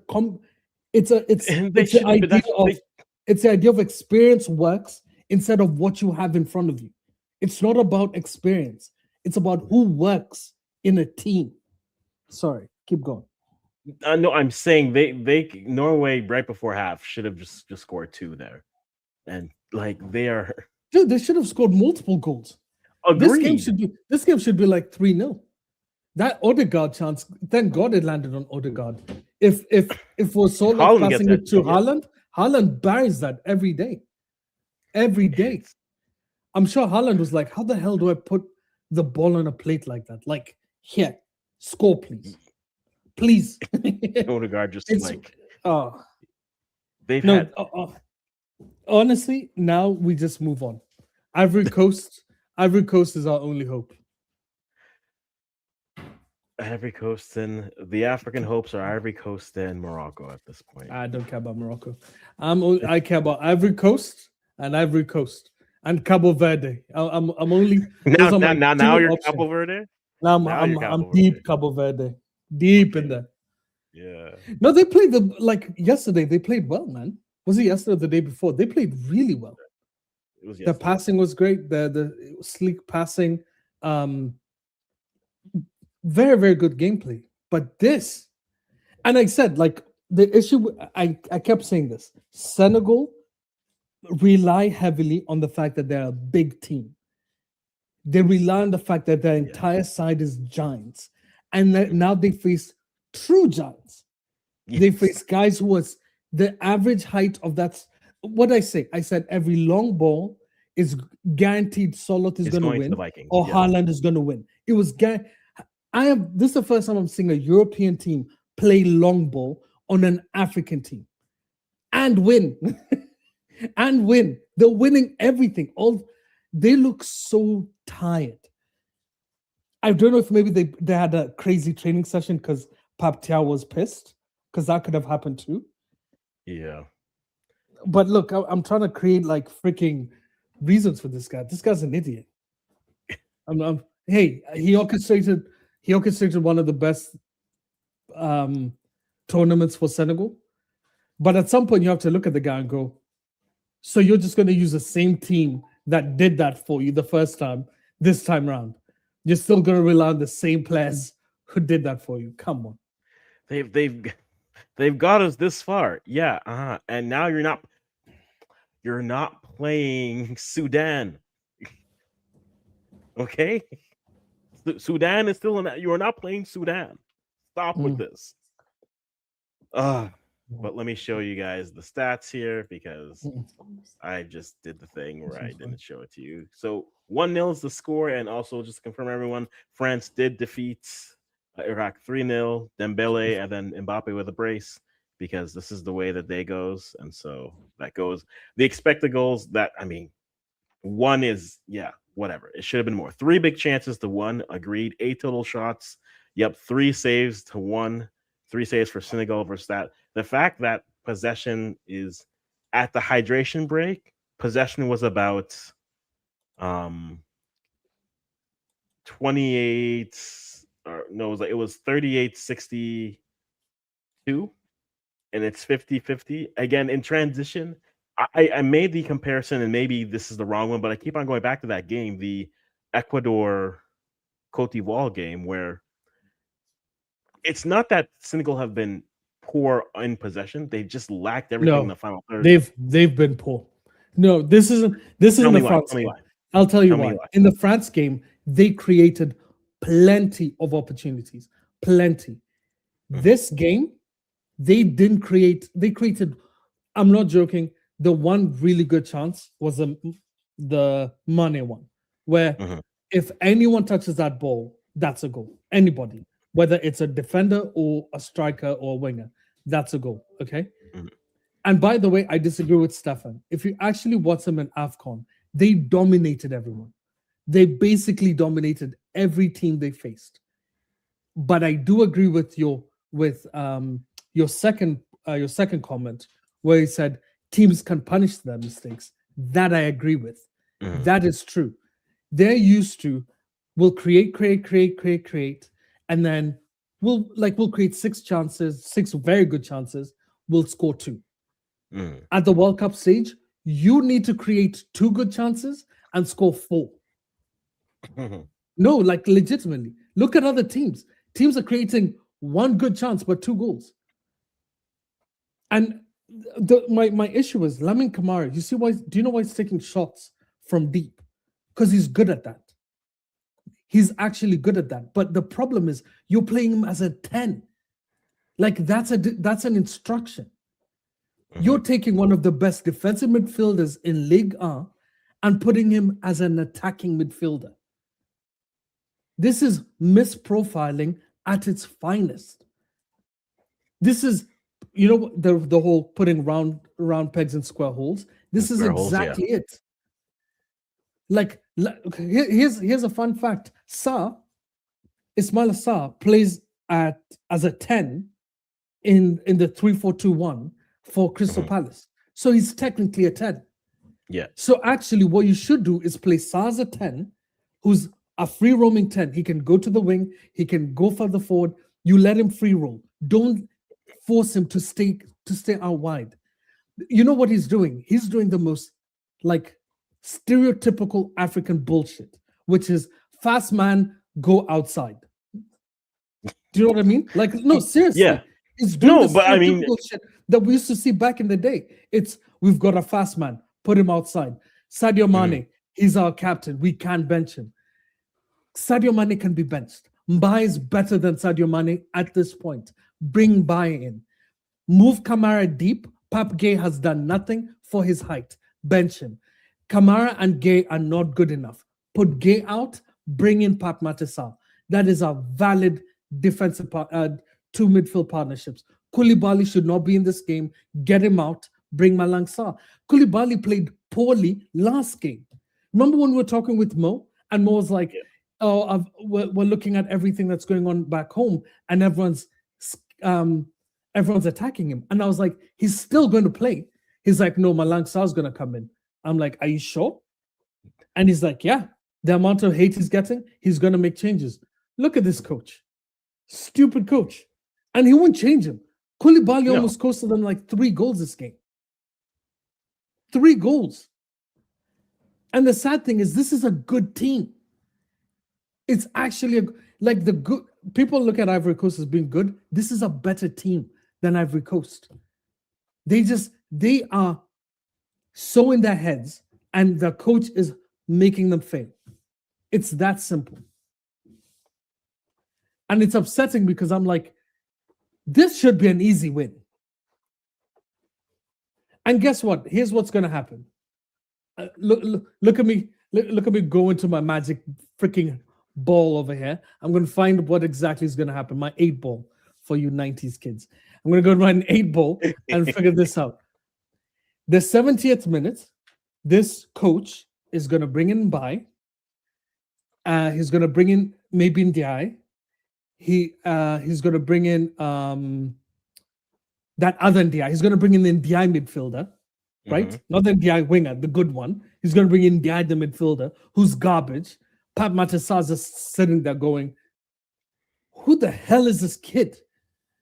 I played in a shit Tottenham side. I'm still in Tottenham. Who the hell is this Ndiaye? Like, I don't understand this guy's reasoning.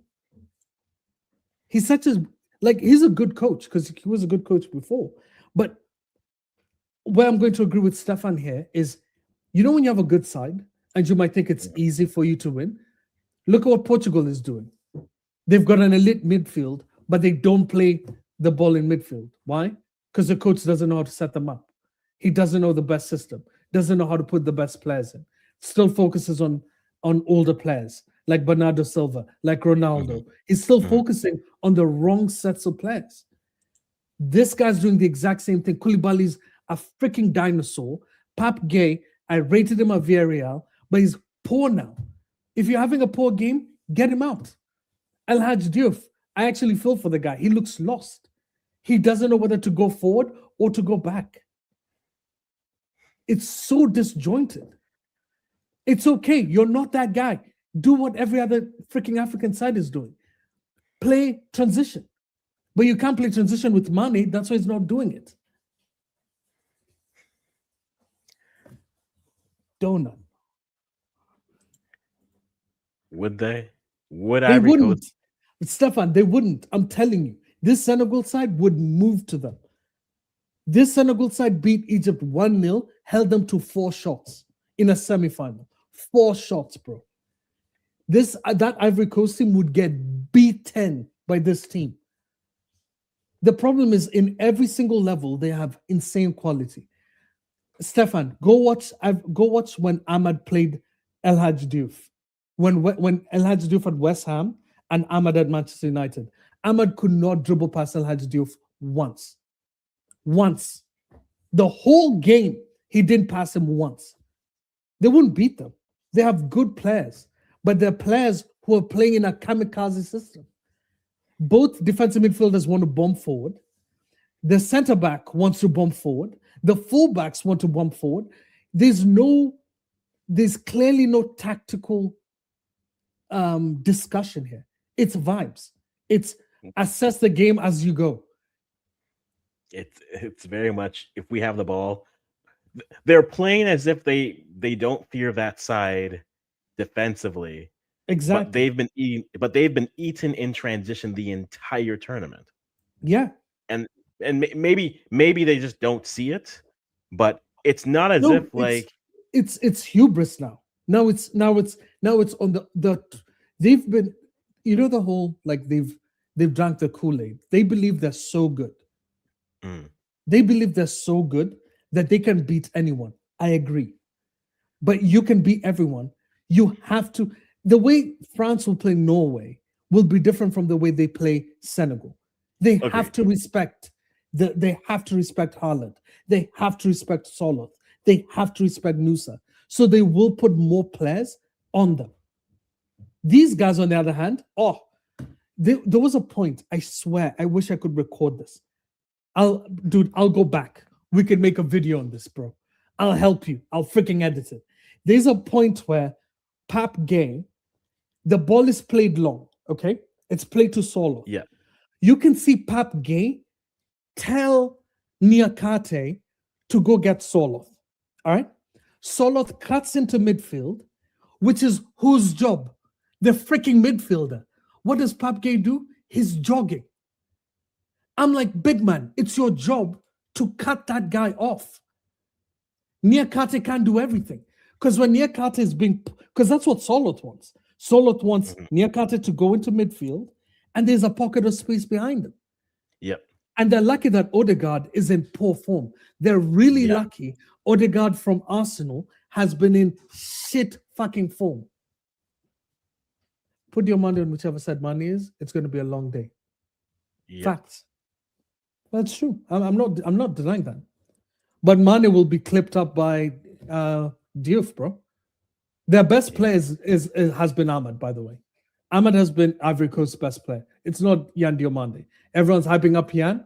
Every time Ahmad comes on, it's clear who's the better player. At this point in time, Yan Diomande has more ceiling to him. He can be one of the best players of all time. I'm not denying that. But at this point, Ahmad is better. And Ahmad got clamped by Diouf. Clamped. I've watched Ahmad play him twice. And let me tell you, clamped both times. So trust me when I say, I know how that game goes. And here's the thing. Ivory Coast don't have a striker. So Koulibaly will look good. That's another issue. The reason why they're beating these Europeans is the Europeans don't know that they don't have a good striker. So they're putting resources on a mid striker. If they just spread out to the wings, we'll be fine. You should just defend the wings. You shouldn't even be thinking about the striker. The wings are the problem. But that's why Ulai is such a good player, because Ulai, you have to follow him. You have to track him. Ulai is comfortable both as a 10 and as a 6. You know what I mean? Like, he can play both. Yeah. Lamine Camara is not a 10. Play him deep. Play him where Pape is. Change the game. So within that point, because we haven't talked about Norway yet, other than they should be winning this game by far more. What's 3 moves you're making for Senegal in the second half that we dream that this coach does? I've said this. I know, but it's say simple. It again. 3 moves. 1, Koulibaly off, Malang Sarr on. 2, Pape Gueye off. Pape Gueye and Idrissa Gueye off for Pape Matar and Mbaye. Okay? 3, move Sarr into 10, move Mbaye on the wing. I can play Mane for maybe 10 minutes, see if that works. If not, bench Mane, bring in Iliman Ndiaye. That's it. I keep Nico Jackson. And Nico Jackson looks bad because he doesn't have any connections with any of these guys. That's the issue. You can see he tries to make a run. They just play balls into space that make no sense. They just tell these guys run. I'm telling you, it's the craziest thing ever. I'm like, do you not think these guys are rapid? Do you know Julian Ryerson is like one of the fastest fullbacks in Germany? Like, do you not think that you think Ismail Assar's rapid? The hell? You think he's faster than everybody? Nuts, man.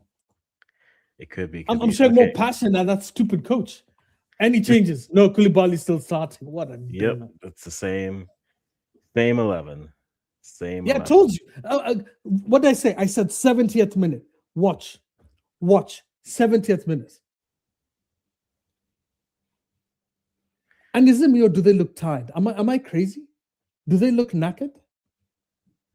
They don't look sharp against a side that they should be faster than. Yeah. That's what I'll say. They don't look like they're on their toes. And you see the thing that they normally do against other teams, like the crosses, the deep line crosses, so that Nico Jackson or someone else can pick up. They're not doing it. Yeah, they're not doing it because they're afraid. It's not they're afraid. They know that this team Holland has his goal. Yeah. Game.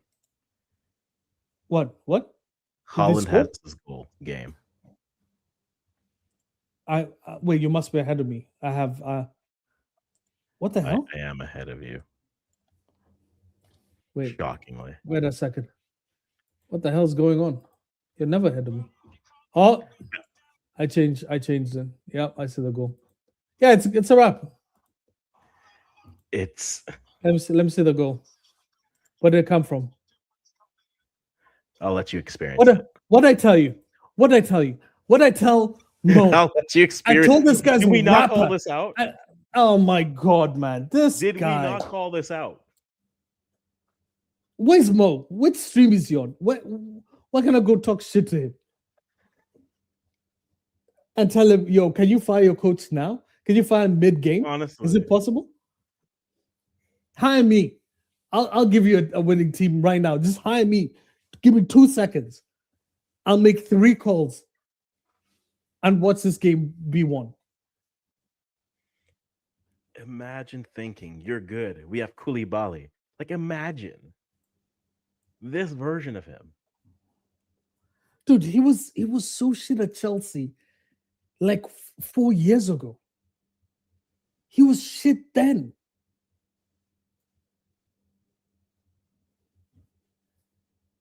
You see, this is you know what's funny, Akwasi? I love how we change our tone. We used to say that it's so good that they have this like passing of the torch. But now we're looking at this passing of the torch going, what the fuck have they not changed? Why are they not playing the good young players? What the hell is going on? But that's the thing, and like that to me is the difference between, for me, Morocco and Senegal is that Morocco are willing to be like, nah, like we'll change out 8 because this is what we need. Senegal are still in that. But do you know what Morocco's lucky on? Morocco's lucky that their best player is still young. True. That's the thing that they're lucky on.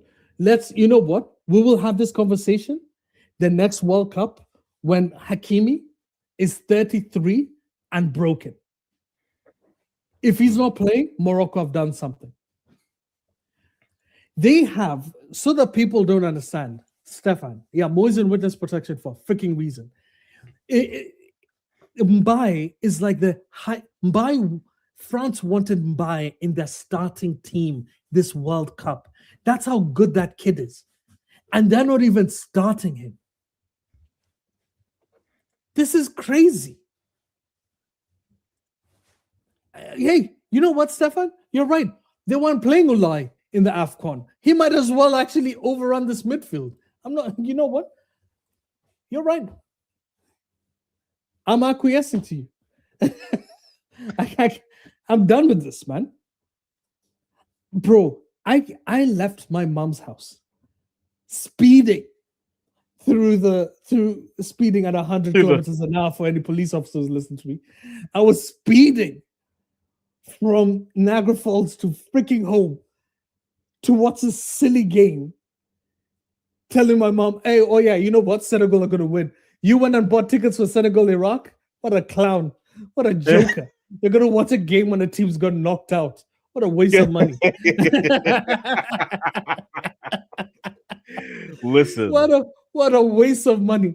You could have given me that cash, and I could have just, you know what? I could put a projector. We would watch a freaking game outside. I put a nice big ass white screen. good save, but yeah, You know, like shocking. Yeah, you're really ahead of me. What time are you on? 50. I'm on 51, 55. I am on. I'm now 52. Oh, my stream just lagged, and now I'm like back to my normal 2 minutes behind. Oh, okay, okay. Yeah, because when you said they scored, I was like, holy. They didn't Yeah, even have the ball at that point. yeah. I was like, live. We're taking this in. My goodness.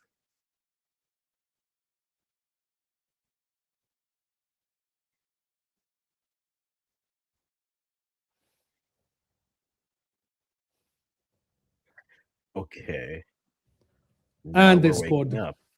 Now we're And they waking up. scored. Okay, I want to see the score here. Okay, so this is turning into a game. I had It's not a predicted game 2-2. yet. It's not a I game yet. predicted 2-2. You're gonna go watch Iraq get boring. You're watching a Listen, let's listen. here's another thing. Here's another thing. I hate these stupid stats that pundits usually come out. Oh yeah, this African side or this side hasn't won against this type of team in 10 years, 15 years, whatever.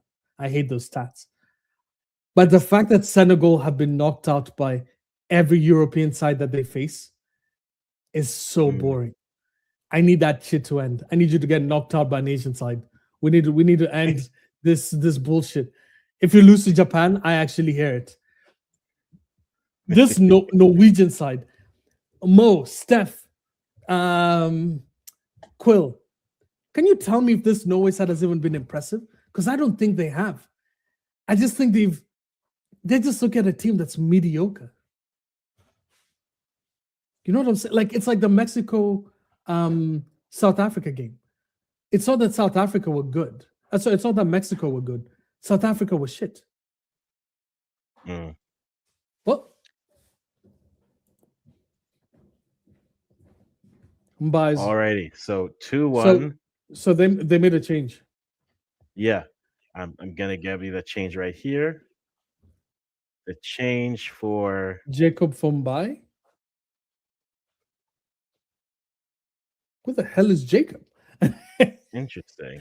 What Senegalese is called Yeah. Jacob? I don't know who that is. Let me look at So Patrick lineups. Bird came in the second half for them, and then Ishmael Jacobs for Juve came out, and he is a plays at Galatasaray. He is a drumroll, please, a defender. Wait, they benched like due for a guy called Yeah, Jacob? yeah. We're cooked. We're cooked. Cooked is such a optimum word. I just say the grill is going, man, and Bro, the I char is on. genuinely thought Senegal were coming out of this group. Like I actually had them as first, like a maniac that I am. Yeah. And I'm As and a I'm maniac, looking you were. and I'm looking at Ismail Assar not even able to control the ball. I'm such an idiot. Look, I'm by. Look at my boy. Put it. Kamara. Yeah, you should cry. You're my guy, though. I actually like you. Come to United, please. Steph Mo is now emerging just to check to see if there's any lights for him out of witness protection. But I am telling you, Where's he? Where's Mo? I don't need you to know. tell me. I'm gonna Google him. I'm gonna find where he is. Mo football. He must be high. He's in a Senegalese stream talking in. He's speaking Wolof right now. Try to get himself hyped up for a solid, shocking game here, man.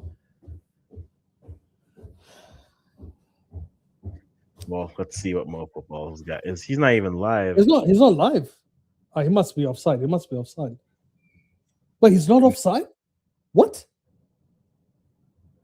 Who's playing him on? I guarantee it's Koulibaly. Like, honestly, if you're a Senegalese fan, like I feel hot, and I'm not even Senegalese. If you're Senegalese, you must be pissed by what you're seeing. This must be so infuriating. Damn. Well, Ghana, you're about to feel the same thing. Well, at least with you don't have any hope with Ghana. Oh, there's no hope for Ghana. Oh. Why would you pull? And they scored. Haaland again. Everybody's got their brace today. What did I tell you? Oh, I'm tired of this shit team. Koulibaly pulls out of a fucking...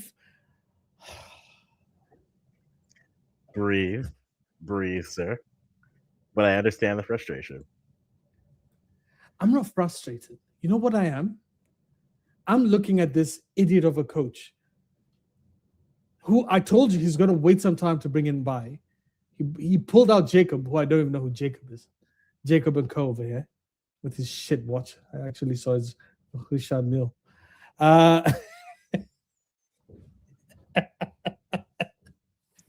This is a shocking game, man. Look at the space. Why is that Haji Diop for the floor? Why is he not standing? Look at fucking Koulibaly. Look at him. Brother, Koulibaly's playing for both sides. Both sides? I don't know if he's playing for Senegal. I'll tell you that much. Oh, now you're hurt? Yeah. Who's hurt? Koulibaly's hurt? Apparently. Bro, you might go watch the Iraq game and you see them lose to Iraq too. I want them, you know what? I want them to lose every game now. Stop wasting my time. For investing into them and thinking they would do something? No, I understand that frustration. This is just... No, it's because, like, this is like how I feel Turkey must have felt. You know what I mean? Like, yeah, you don't even lose to the good side. You lose to a shit team.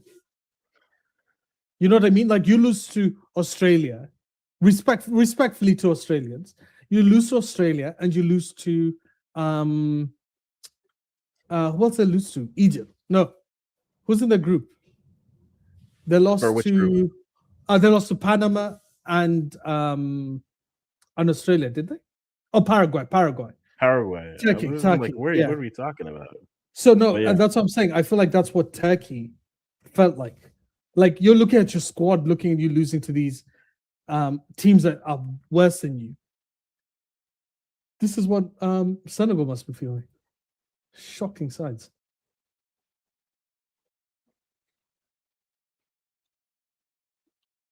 Bro, I'm actually going on. I'm going online just looking at people who are live while watching the Senegal match, just to see if Mo's on one of them. I haven't seen him on anything on the ones I thought I would see him on, but oh yeah.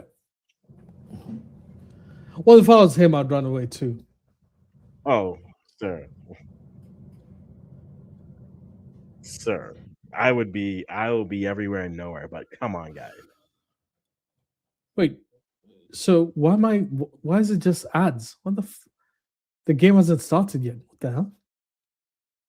All I see is like Haaland just celebrating for the last 20 minutes. Yo, get this geriatric guy out of my freaking team, man. Jesus. Relax, but I hear you.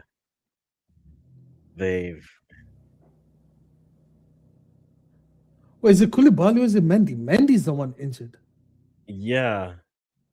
And if it's when I looked at your stream, it said Koulibaly, but it's not Koulibaly. The thing keeps saying Koulibaly, but it's definitely Mendy. That's the only way that Mendy. Let me tell you, if it's Mendy, this is done. They have no chance without Mendy. If it's Mendy, like they might as well just and they might as well forfeit. They have no chance without Mendy. Mendy has actually been one of the best players.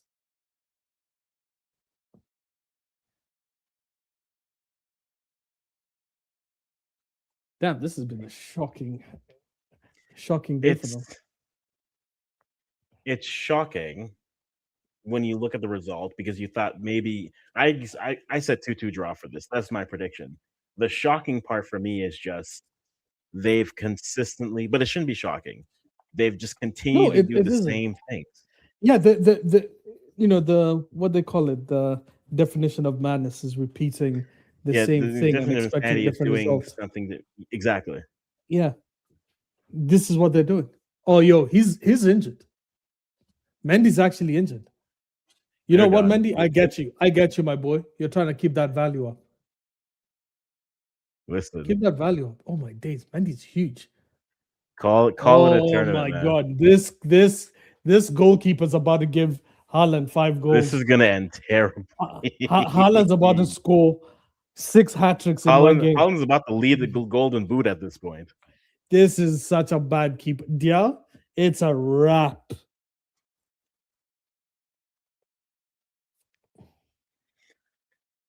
Who's this? Okay? First of all, who are you replacing?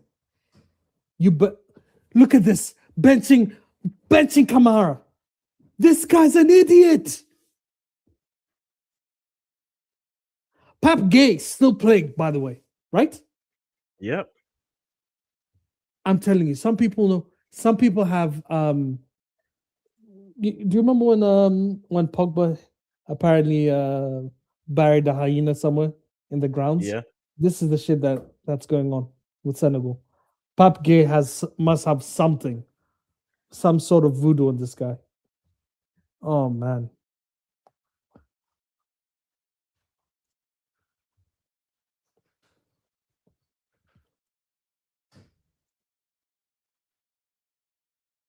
No, Pop Gay's out for what's it called? Fombai? For Mbai, yeah. Okay. Good.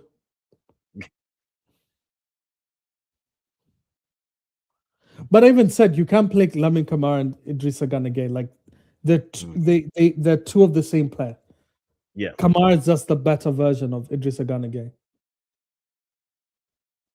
Wow. Yeah, they're done. They're done, boy.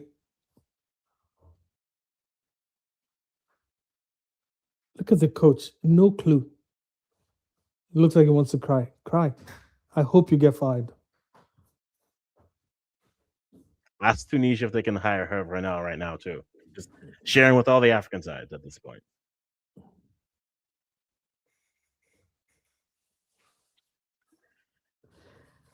I think these guys don't get it. Like, you don't get lucky multiple times. You have to try, man. Mm-hmm. Well, this was fun. Yeah, it was a good run while it lasted. I guess now I've got to back France or something. I don't even like them. Japan all the way. Look, I'm by. Look at this. Come on. Kill him.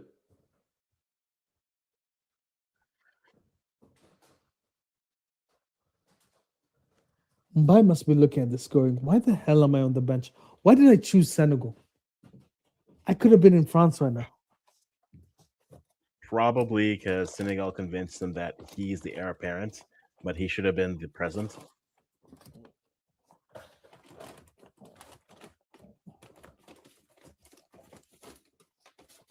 Truthfully, there's no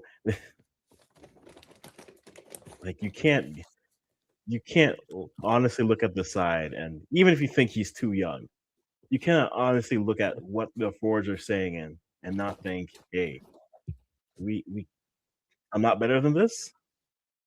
I'm not better than at least one of them. Mbai is looking at Mane going, how the hell is Mane playing ahead of me? I guarantee it. It's got to be a conversation. Yeah.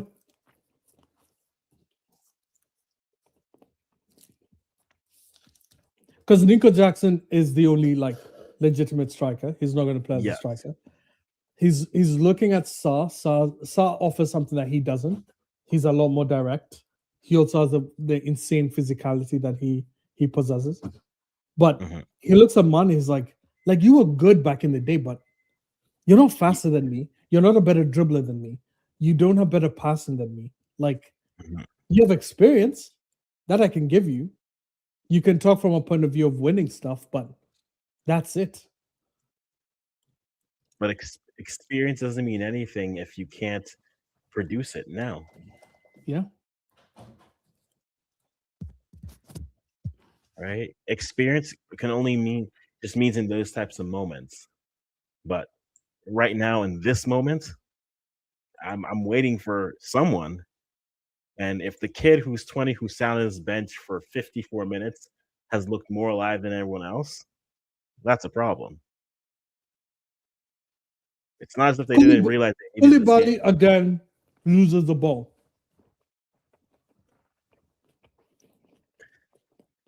It's not as if they didn't And they're, realize they needed this and they're game. about to score again because of Koulibaly. How he's on the pitch is still shocking.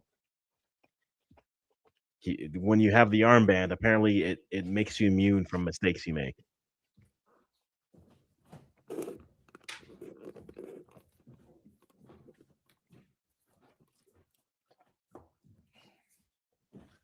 Water break.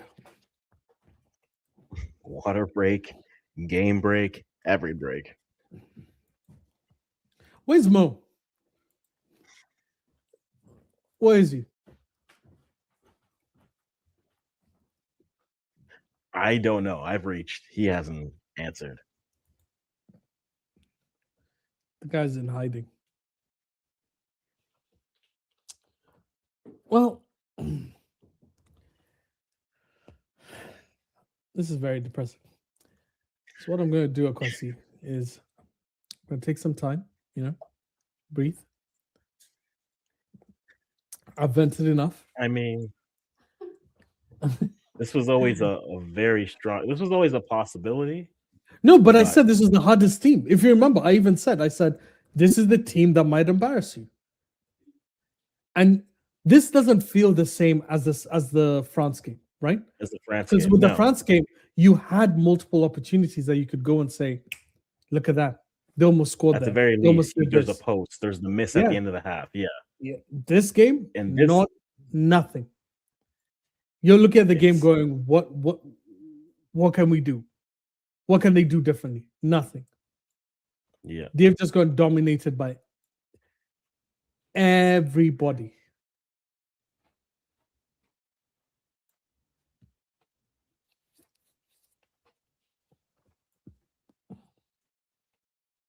They've just looked poor. All right. Just I'll come back later on. We cool down. all right, man. I'll be here. The ice cream will be salted caramel, salted with your tears. But this is 3-1. And to be honest, it could have been worse. And we're not done yet. And so for Senegal, they have to claw back to get something out of this game. So that 4 points should get you to the groups, should get you to the round 32.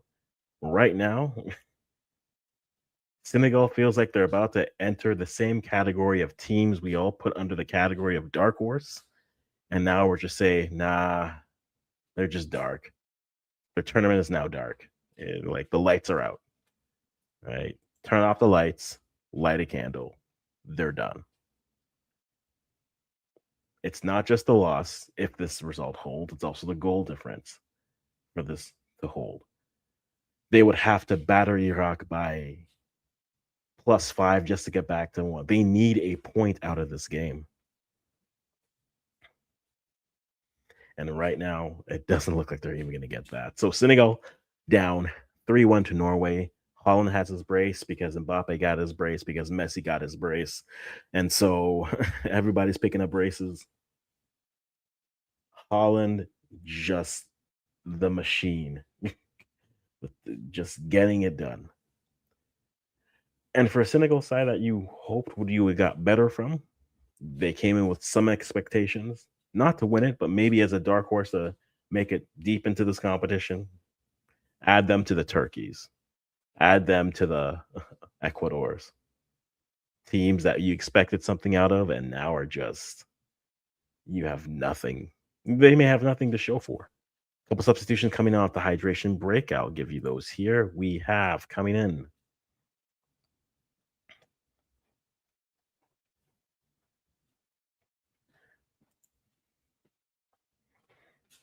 for this hydration break. We have coming in. All right. Matasar's coming in for Koulibaly. After that, and then Nusa's coming out for Hilblerup coming up. And if I said that wrong, I do apologize. So a switch each. And Koulibaly could not have been taken out soon enough. I don't know why he was still on the pitch. He was just been poor. I know he's your captain, but you come on. There's the armband doesn't protect you from your poor play.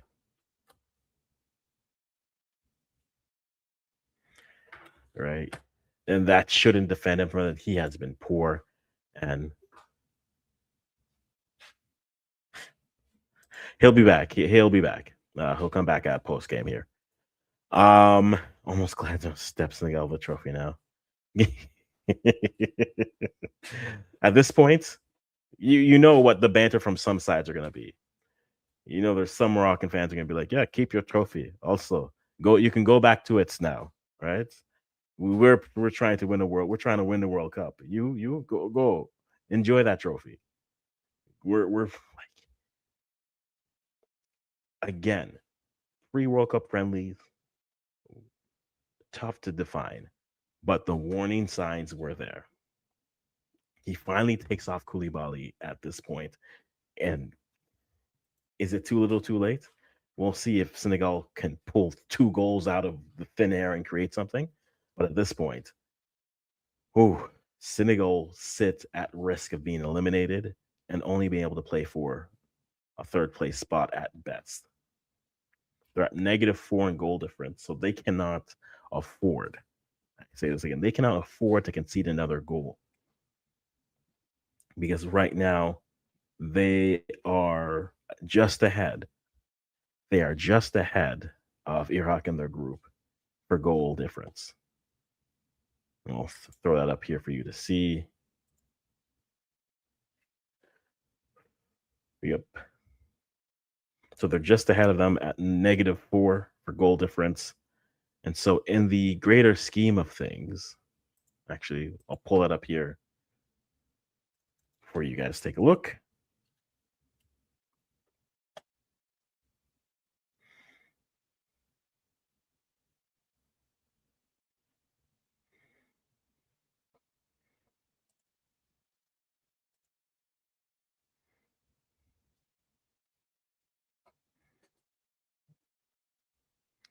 Alrighty.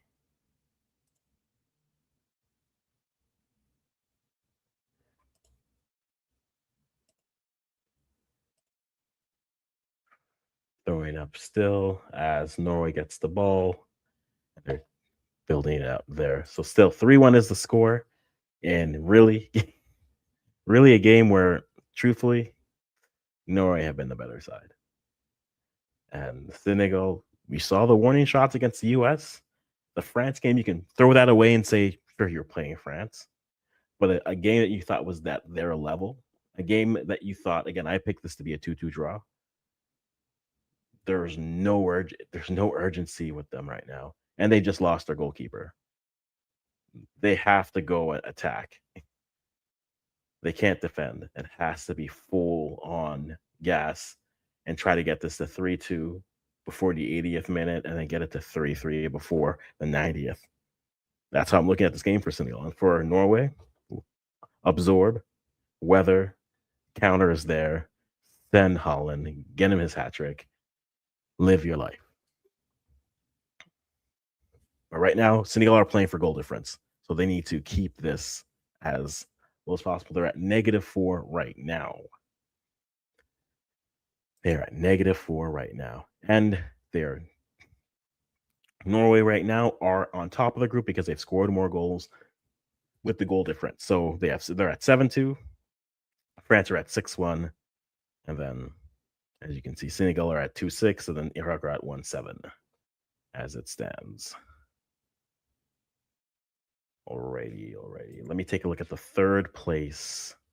There we are. Current third place. Yeah.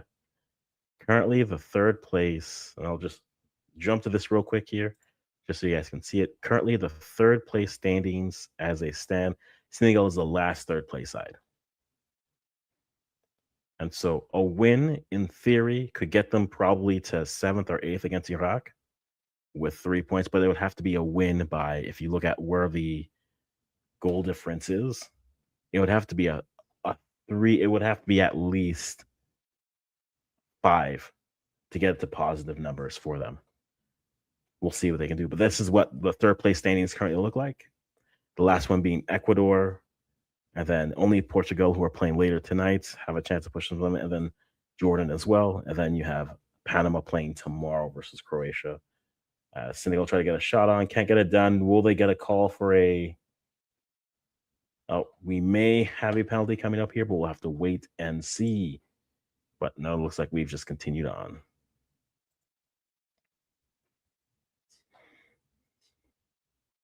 Senegalese players are still asking why I'm really behind. But oh well. So he missed out that opportunity, possibly for a... Oof.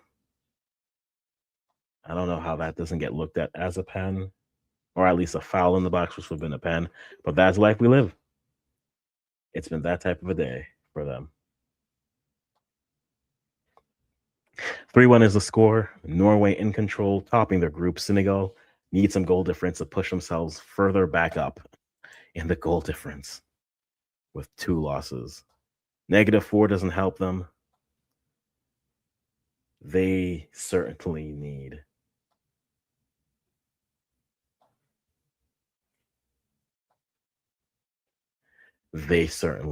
something. It doesn't look like they're going to get their 3-2 before the 80th minute.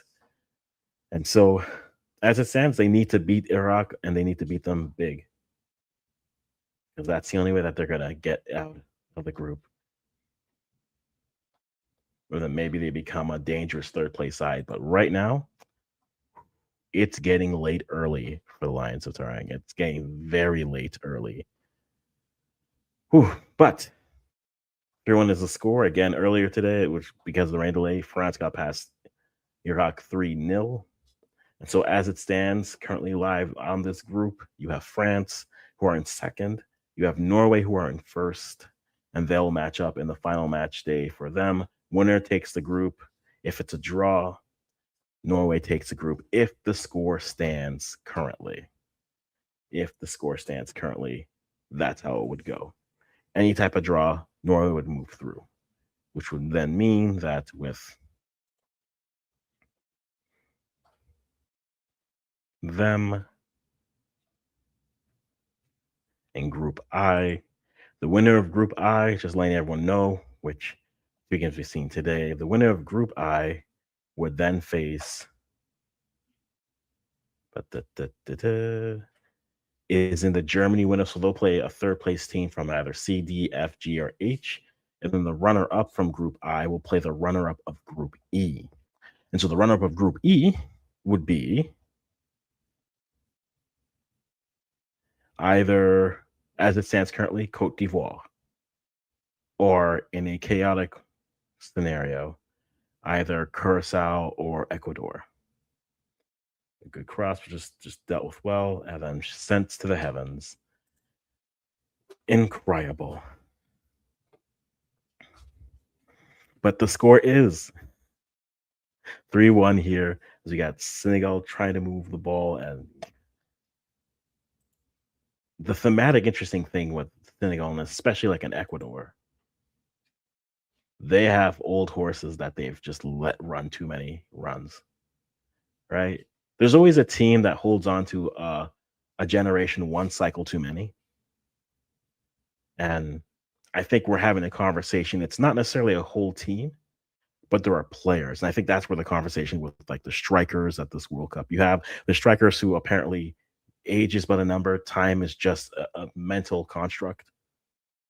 And then you have the other ones that you're just like, ooh. So far, every big striker has scored except for one, it feels like. Like we saw Salah score yesterday, even though Salah's more of a forward, but like all the big forwards in these tournament, you've seen them step up in these moments and have great games. Waiting for Sadio to do something, but he certainly feels like someone who maybe should have come on in the 30th, in the 60th minute to give a little bit of life, or come in at halftime based off how the game was going, just to calm some nerves, get everyone going. But Sadio's had a quiet tournament. CR7's had a quiet tournament. Until yesterday, Salah's had a quiet tournament. And so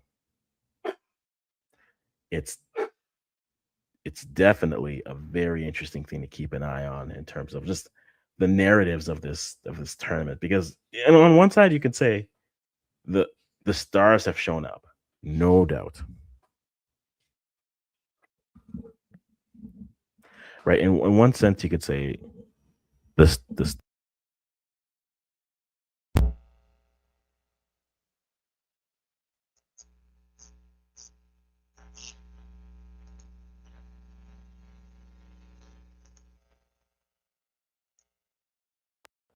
you could say definitely the stars have shown up, and others you can say maybe the players in their last ride are they're clearly showing that they're riding their last hurrah. But yeah, in a game where I thought they could play a little bit more with intention, they have fallen apart. And Mendy can only save you for so long, and Mendy now can no longer save them. And so 3-1 is the score. We're into the 83rd, 84th minute.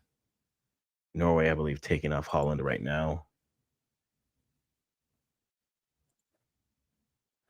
And Senegal enter the final match day in full-on desperation, because you figured a draw would be somewhere. They can't finish anything. Even though that was just offsides, that happened a couple of minutes ago. The chance where it's at Nico's feet and it's just dribbling around, they cannot finish. There are so many interesting. Yeah, he's fully offsides. Fully offsides. That was 2 minutes ago. But man,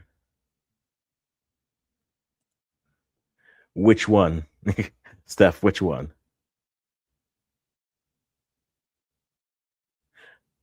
Oh, okay. I think I know which call you're talking about. I do think, based off of how Senegal are playing, they're going to have to push up a few more players further up the pitch. And in doing so, now you're going to open up the game. There's one more transition moment for Senegal. I mean, for Norway here, for sure. And so I think in that sense, definitely there's a goal coming, a fourth goal, which would be not ideal for Senegal, but for Norway, give yourself a little bit more space in terms of goal difference when they play France. And then we'll see what they're able to do. But yeah, I think Norway will get another goal in this game. Just how far up Senegal have to push just to create a goal. You're gonna have a transition moment, and it'll be there. So I think 4-1, 4-2 is in the cards, most definitely. I am not a financial advisor in any way, but yes, cash out, sir. I am not a financial advisor by any means, but yes, cash out. Cash out.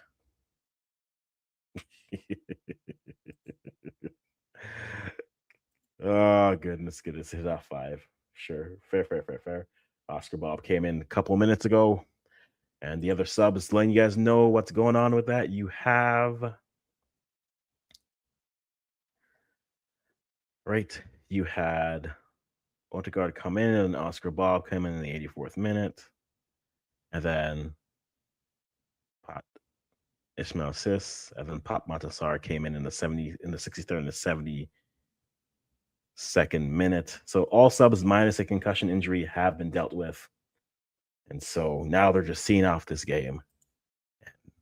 What a statement here by Norway.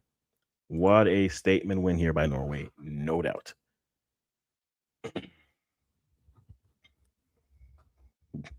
Nelson will be back if Nelson is not already here. And say his name and he appears. But as this game is just winding down, if everything stays the same, minus a dramatic loss from someone in any other game, Senegal are the last place, third place side, not the last side in. They're the last And place. something happened with your mic. Oh, did it? Oh yeah, you're good now. It Okay. sounded like you're breaking up. Oh, Or like, probably. Yeah. but hey, you've noticed a difference by them removing Koulibaly, bringing in Pat Matissa. They look more comfortable. At the same time, Noah really aren't attacking as much. They don't really No. need to, stress the game. But you can see, like, oh, I say that. Who? Oh, I say that, and they had like three. Oh, he must be offside. Yeah, he's offside. This kills. Holland almost scored. That was actually really good from Nyakata. Nyakata literally stopped a very good shot. Yeah, Holland's upset because Holland's thinking, I should have like 4 goals here, man. Holland should have 4 goals, no doubt. I was actually noticing something because now we can move on from Senegal having been knocked out in the second game already. But one of the things I noticed, dude, you're cooked when Odegaard is out here trying to dribble past 4 of you. That's when you know you're cooked. At that point, just like end the stream. But this must be, even in the group stages, this must be the most goals. Like, we have so many top goal scorers. And Messi has what, 5 goals already? Messi has 5, Mbappe and Holland have 4. Yep. Damn. And Kane hasn't played yet. Kane hasn't played yet, but he had 2. And he's playing Ghana against Ghana. It's a local. It's at least Nelson. It's a local goalkeeper. It's from the local league. Stop disrespecting local league keepers, man. They do something. Boy. Oh my God, that's a goal. He saved it on the line. Oscar Bob almost scored. Yo, Papi Sis has actually come in and been good. I will say that. I don't know why all of these guys are called Pap and Papi. We need to talk to more about this. We need better. We need more names. Yeah, they're all Paps or Papes, or they're all SARS. Yes, or they're all gays.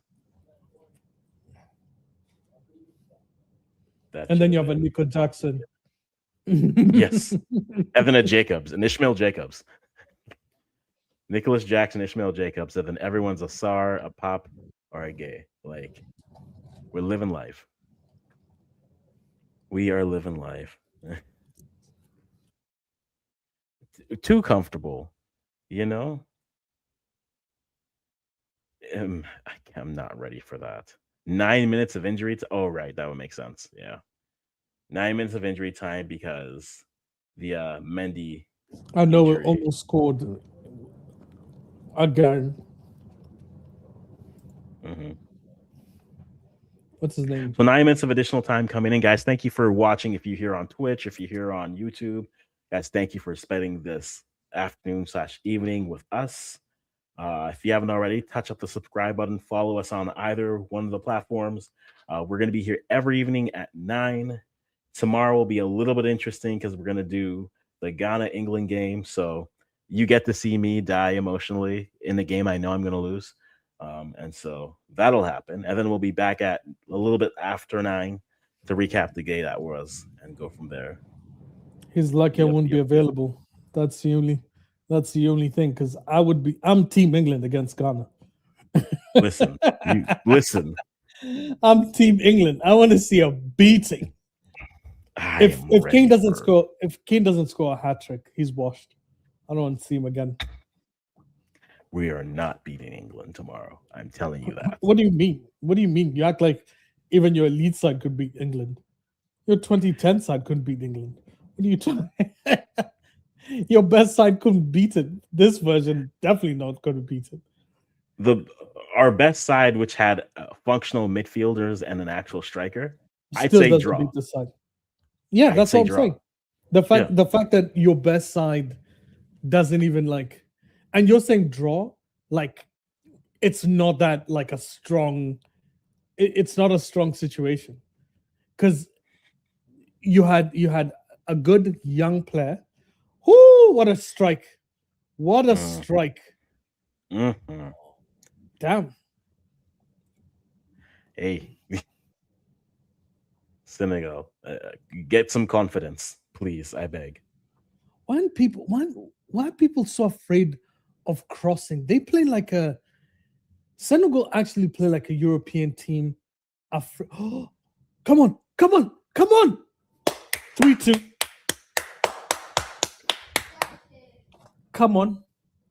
Sa 2 goals. Sa's got 3. Let's go, baby.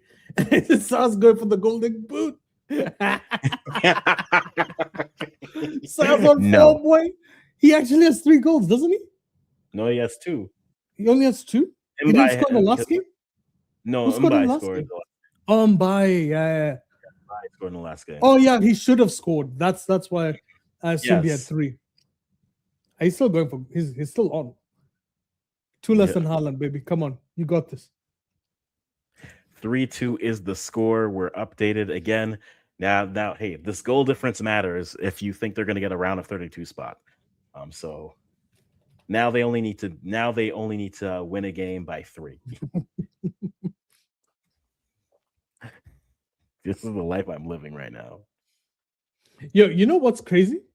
These 6 minutes, they could draw this game.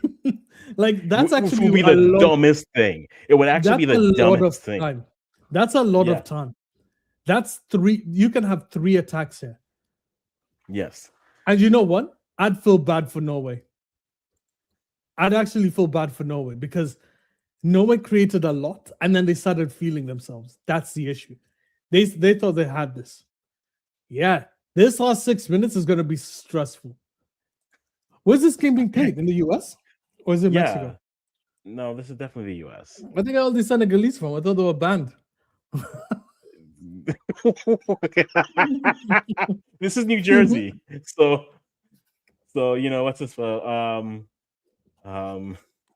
Mumdami probably changed a few things to make sure we get to the diaspora in New York were there.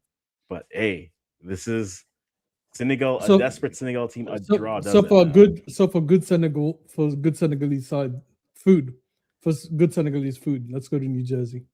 I've never had Senegalese food. Is there not? I feel like there's. Let me see. Yeah, because like the problem is whenever we get to like good Senegalese, it just turns to the West African food, and then it just becomes West African, and it's it's essentially Nigerian food, is what happens. Yeah. Good cross. Listen, okay. What does Mo shows up as a freaking? Well, yeah, Mo would show up, and then when it's time, be like, see, I never doubted them. Like you guys were poor the entire game. Well, what we said Haaland is going to punish them. Guess what? Haaland punished them. Yeah. Look at Mane. Stop looking at the freaking cameras and just lock in. Yeah, if you're cramping, he has to come off. He has to get off. Yes. He has to come off. That's a rule.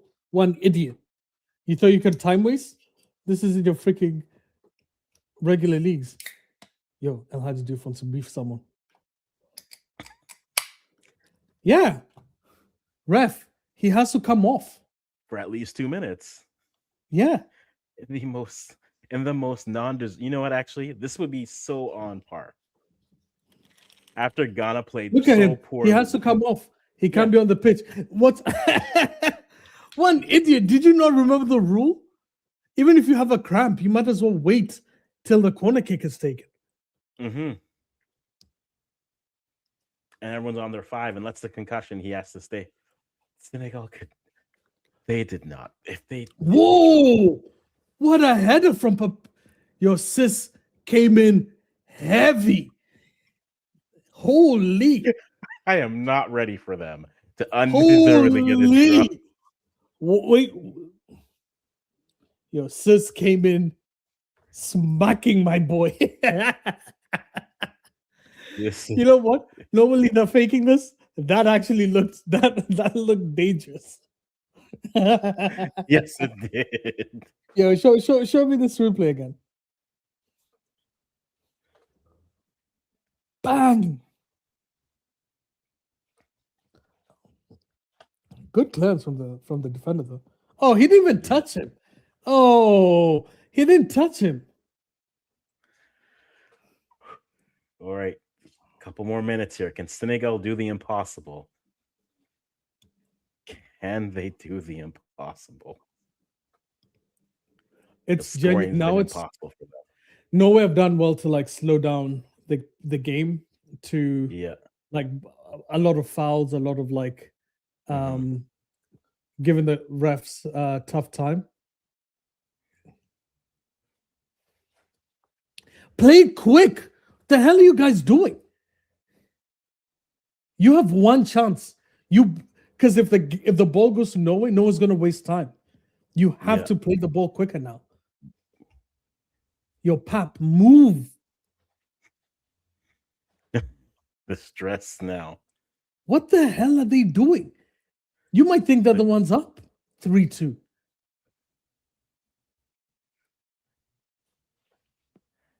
That's what they do. You know what? This isn't bad though. They're not rushing. Oi, Mbai, come on. That wasn't a bad shot. That wasn't a bad try. No, it wasn't a bad shot. They have one more chance. One more chance. Why would you pass back to now the they keeper? gotta move. You Now they gotta donut. What are you doing? You probably have like a minute 30 because of the wasted time that Norway have. But I don't trust this ref. This ref is probably going to call it 9 minutes. The Norwegians are going to be on them. Oh, for certain they will be. Oh, is it a corner or is that throwing? Throw Doesn't quick. matter. Take it. Corner kick. Corner Take kick. it. Last corner. Puppy sis, I need that height, boy. If you dunk on these Norwegians, It's, come on. This guy's a good corner kick to him, by the way. yeah. Oi, close. I'm telling you, Ismail Assad's trying to go for golden boot. I'm telling you. He should have been in it if he had made his chance against France. Oh, you know what he did wrong? He instead of going down, he went up and he hit his shoulder. If all he did was aim it low, that might be a goal. This is how you know he's not really a striker. That's the issue. No, like seriously, he's not really a striker. Yeah. He's an attacking midfielder. Mhm. Brother. Has the ref called it? No. There's still a minute. No. There should still be a minute. Ref is about to call it. No, I don't think so. No, this because they wasted so much time. There was the injury, and then the 2 injuries technically. Oh, why would you play it long like that? All right, it's over. It's over. Yeah. Well played. Well played from Norway. Good game from Norway. By Norway, for sure. Yeah. You have to respect. Sure. You have to respect them for playing well. Mm. So and let's be honest, these Norwegians didn't believe that they were going to beat the Senegalese. Like you can tell. You can tell these guys didn't believe they were going to beat the Senegalese. And they're through. They are through. And so now only thing that's available in this group is third place. A third place spot, and the only way they can get it would be a match. But again, Holland is man of the match. As he should be. Yes. He should have had four. He dominated them. Dude, Holland didn't even look like he was going in second gear. I think he's waiting for France. Yep. This guy's he's actually pissed that he didn't score more. He's actually pissed. Yeah. Norwegian coach just ran to the stands to embrace his wife. They're going to the round of 32. What a run. But my goodness, the decisions in the 11. Koulibaly shouldn't start against Iraq. He should not start. Not just because I might be there, but he just should not start. He should start so that they get knocked out even properly. Go 3-0. 3 losses. Knowing their luck, they'll draw. They'll draw Iraq because they've gone 3-1, 3-2, and it'll be a 3-3 entertaining game. It'll be like, all you had to do was beat Iraq, and you couldn't do that. You are officially on fraud watch. But as you can see, final stats for this game, it tilted more in the second half for Senegal in possession. But again, Norway were the more dangerous side, 16 shots to 13, 3 saves to 2, 4 corners to 5, only 1 corner for Norway in the second half. Dude, watch how emotional Haaland is. Haaland literally is at the verge of crying. He actually is crying. Like this is what it's about, man. And the fans have been there for them the whole way. Yeah. Oh, well, I've got to play this. They're going to do the clap. Yes. The clap or the oh yes. No, they did the actual roll, Vikings should do it. Yes. Yeah. The captain has to. The captain has to start it then. Yep. Holland never looks like he gets out of second gear. No, they're doing the row. They're doing the row. Yeah, the row is so much. I like the clap was like everyone commandeered the clap and started doing the clap, but then when Norway started doing the row, I was like, actually, what am I doing? What am I watching? When they're about to do the row, they move to a freaking ad break. Boo! What the hell is this? What are you watching on? It was in TSN. Oh well, yeah, TSN will do that to you. I'm gonna go Telemundo. No, Telemundo doesn't have it. Peacock doesn't have it. No, go. The Arabs. I'm going Arabs. Yeah, BN should have it. Yeah. Today I'm Qatari. Today you're Qatari. Today I'm Qatari, baby. For the ads. Boom, boom. Goodness me. Yeah, they're gonna do it here, man. I'm happy that they do this. We like this. This is what we talk about when it comes to World Cup. I remember, dude, that Iceland clap, that was the first time that was genuinely intimidating. Yes. Now everyone's got their own thing. They're trying to copy each other. Yeah.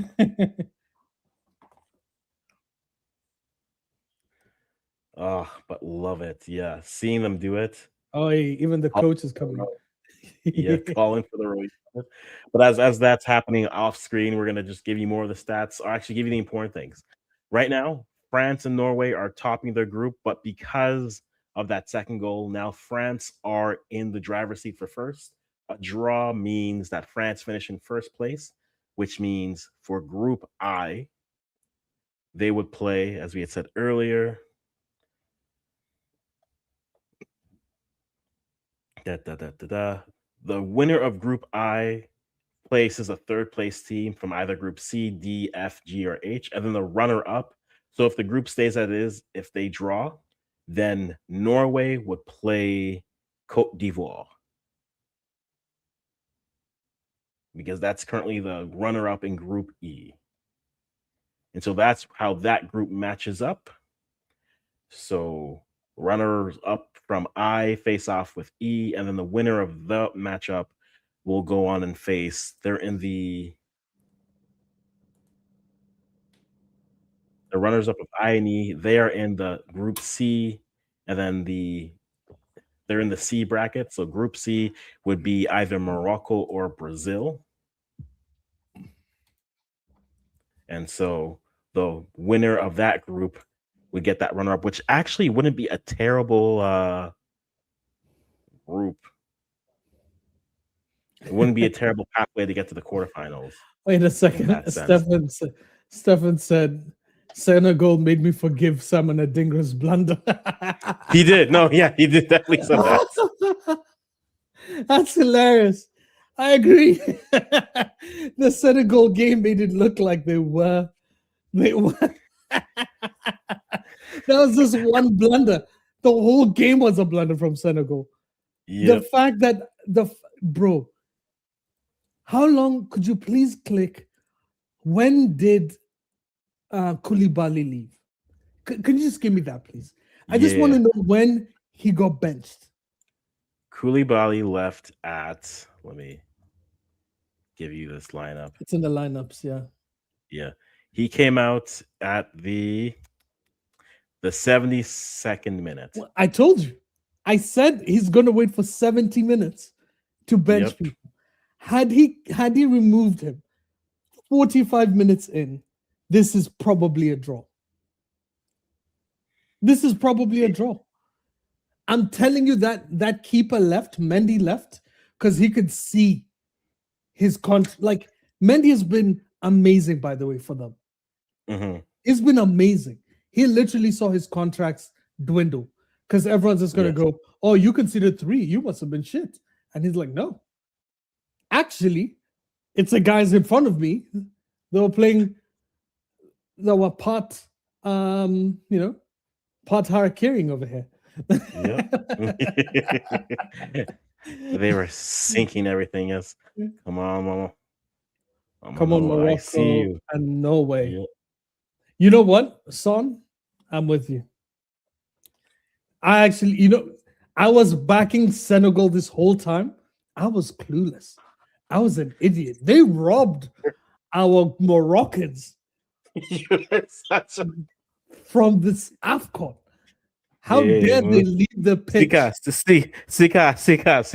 No. What I've seen from the Senegal team is they won that AFCON and they just went, we don't care.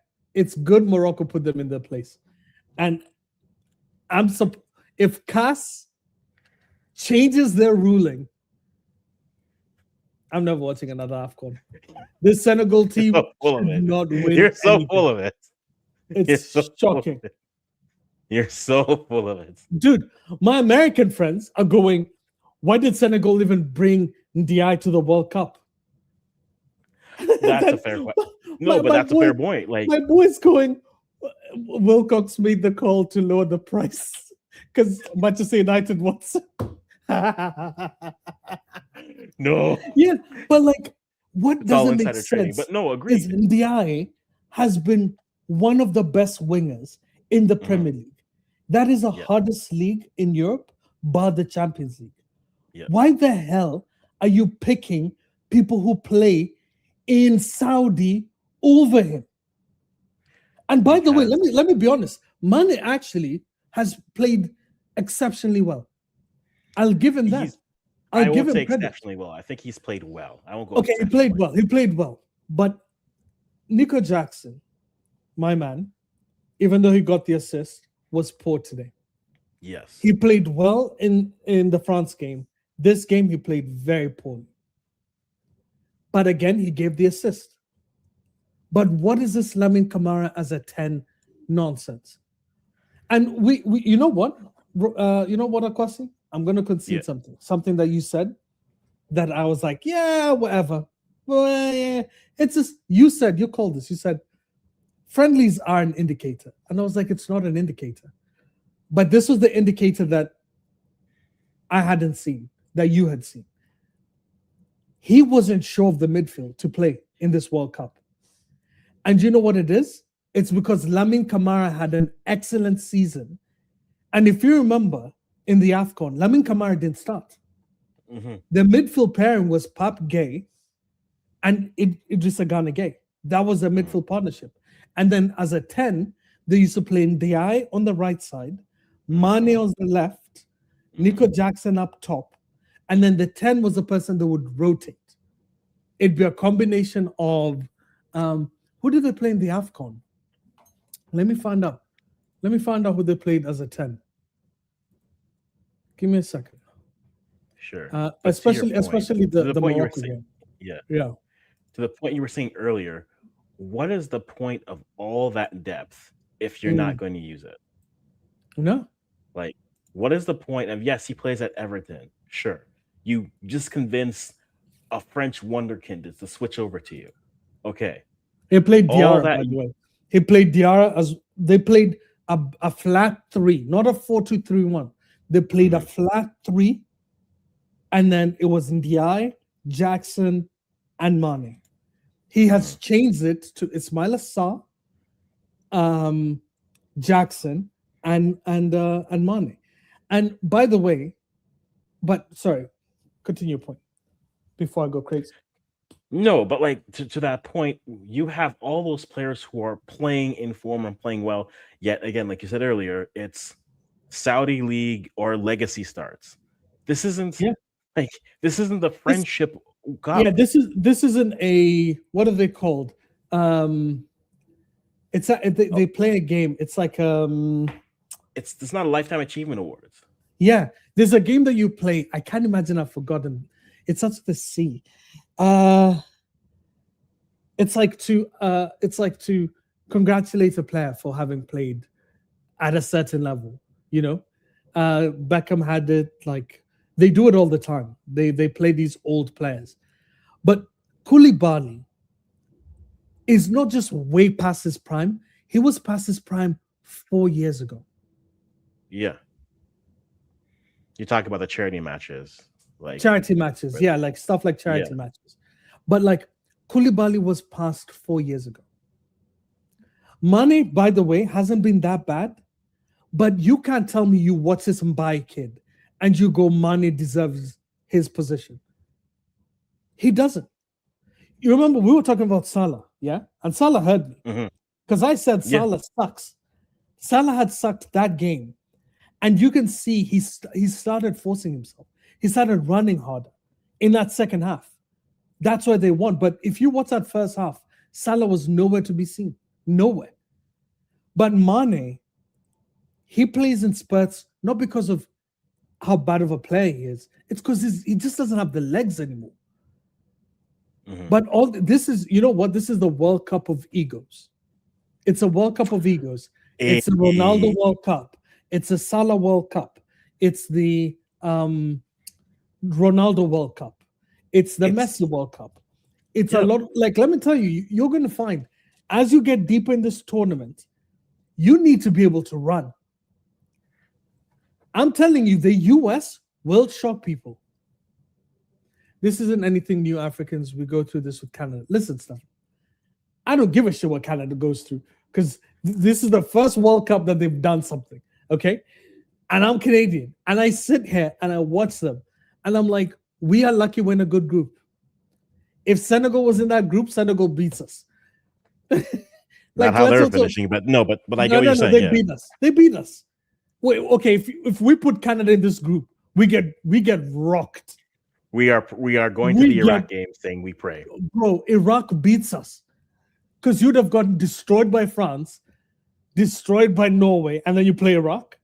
You're going in there going, we need help. You're seeing Mbappe versus any fullback. Come on. Not our starting fullback. It's probably I agree, Stefan. It's probably locker room politics. Notice how Congo didn't bring anybody new for their team. What do you mean by that? No, DR Congo, they brought the same team that they went to the playoff with to the World Cup. And my point to that is, but this is the same team though. He changed the players at the World Cup. That's the problem. And that's the point. That's my point. Because Mbaye was at AFCON. Yeah, Mbaye was at AFCON. Mbaye was at AFCON. Ndiaye was at AFCON. Nico Jackson was at AFCON. Sarr wasn't at AFCON because he was injured. But Sarr is a starter for Senegal. That isn't like a new thing. But even at AFCON, Pape Matar Sarr, when he was available, he wasn't playing him. When he came on, they started, like, Sarr doesn't do anything exceptional. What Sarr does, Pape Sarr, by the way, because there are many Sarrs. Pape Matar Sarr, what he does is he recycles the ball exceptionally well. In this game, the ball was going to Pape Gueye, and he was trying to get rid of it immediately. Idrissa Gana Gueye, for as good as he is, he's old now. He's so old. The last good thing Idrissa Gana Gueye did for Everton was punch up Tchaikovsky, and then he got sent off and Everton won the game. he punched a guy, and the team won the game without him. His own teammate, essentially. All right. Nia Carter was doing the job of two defenders this game. Nia Carter should have a 9. He should be man of the match because he was playing against Koulibaly. Koulibaly was playing for the other side. Was reckless decisions after reckless decisions for sure. Yeah, like come on, man. This okay. The issue. So when we watched the US game, I even asked a question. I asked Mo the same question. I said, "Why are you trying things out in the last game to the World Cup? Yeah, you should have the guaranteed team that starts." Because and it was clear he wanted Ndiaye, not the winger, the midfielder, to be paired with Idrissa Gana Gueye. And it never made sense. Sorry, not Idrissa Gana Gueye, with Lamine Camara. And it didn't work. The US ran through them. They benched him, they put Pape Gueye, and all of a sudden they look much better. And I think at that point he went, okay, I figured it out. I need Pape Gueye, Lamine Camara, Idrissa Gana Gueye, Mane, ignoring that it's going to be a hot World Cup. Cramps are going to be an issue. You need to run a lot during this World Cup. This coach, and it seems he has a lot of like credit in the bag for what he did recently. But this guy he shouldn't coach. He shouldn't coach. I think you can give him credit, but if you give him credit, you also have to acknowledge that with him, this team has a hard ceiling. And that's maybe semifinals at AFCON. And then when it gets to the World Cup, any credible team will work them. Because even if you look at last World Cup, right, they make it through. They beat Ecuador in the last game. They beat Qatar. And then the Netherlands take them. And then people will always go to that and say, well, Sane was hurt. And yes, Sane was hurt. But you act as if this Senegal, Sane was hurt is like this current Ghana side. We're like, well, Kudus is out. So there's really no chance for them to do anything. As if there aren't other players. You keep saying Sane. You meant Mane. I meant Mane. Sorry. I always do that with them. I know they have similar names. But I knew what you meant. Yeah. So with Sadio, like that's the commentary for the last World Cup. And then when they go to the round of 16, England just, thank you for the 3. And we'll move on. To be fair, Akwasi, we have to also give context. 4 years ago, Mane was him. This was like at the beginning of the end of Mane, but he still was that guy. He was that elite winger. This is old, not decrepit, but close to. He should never play another game for them. And this is the end. I don't want to see a Jordan Ayew moment. I was hyping up the Senegal team for the fact that they looked like they were going to move away from this. But come on, man. Come on, man. Like this is like you can't be doing this. This is a joke. You said the line, and I think I'm keeping that line as a note. It's the World Cup of egos. It's a World Cup of egos, man. Yeah. Because you just look across the board. The teams that are good are the teams. Didier Deschamps, you have to give him credit. Didier Deschamps made some crazy moves, but even he brought Kanté to the World Cup. There's so many good French midfielders that he could pick. He still took Kanté. Like, don't get me wrong, Kanté is an elite player, but Kanté was elite 4 years ago. I don't know how good he is. Yeah? It's a fair point. How many good teams I'm telling you, this US side will beat almost every team that plays them if they don't take them seriously. If you don't take the fact that they counter press as quickly as they can, as the level of physicality they have in that midfield, the level of physicality they have in defense, like you and in this World Cup where refs are just they've been told allow play. But that's the key. Like But here's the thing: Africans are normally playing like this. This is AFCON rules. They give us AFCON rules, and we didn't play properly. And we What don't the play hell for is it. this? We don't play for it. Brother, we should have sent Sudan. I didn't realize we could play physical because that's all Sudan does. Sudan throws South elbows. Sudan. That's what I'm saying. No, Sudan throws elbows. We should have sent Sudan. Had I known this, we should have sent all the physical monsters of Africa. All of them. Sudan, Mali. Send them. We might as well. Yeah. Come on. What the hell are we watching here? We're watching an Egypt team look competent. This is the most confusing World Cup I've ever seen in my life. Egypt are competent. Morocco are good. Tunisia dog shit as per usual. That's the only normalcy for Africa. Yeah, that's the only normal one. That's the only normal thing. Cabo Verde have a keeper who's going for the Golden Glove, right? We're seeing things I've never seen before. And then the guaranteed win, the guaranteed team that I was like, you thought, okay, they'll at least do this. Yeah, they'll at least. I had said this. I thought they might get a chance against France because you saw they matched up better against France than they did against Norway. I thought the Norway game was going to be the hardest challenge because just the size difference was going to be an issue. And then Iraq, we know they'll beat Iraq. But even now, I'm not guaranteed because Akwasi somehow got a ticket. So that means they're going to lose against Iraq. Boys, I need you to like, subscribe, send this guy money because let me tell you, those tickets aren't cheap. He needs help. I don't know what he sold. I haven't seen his car in a while. I need you guys to help him. Right? I've been taking public transport. He's been taking public transport. We don't even have a transit system in this city we have. I see him riding a bike.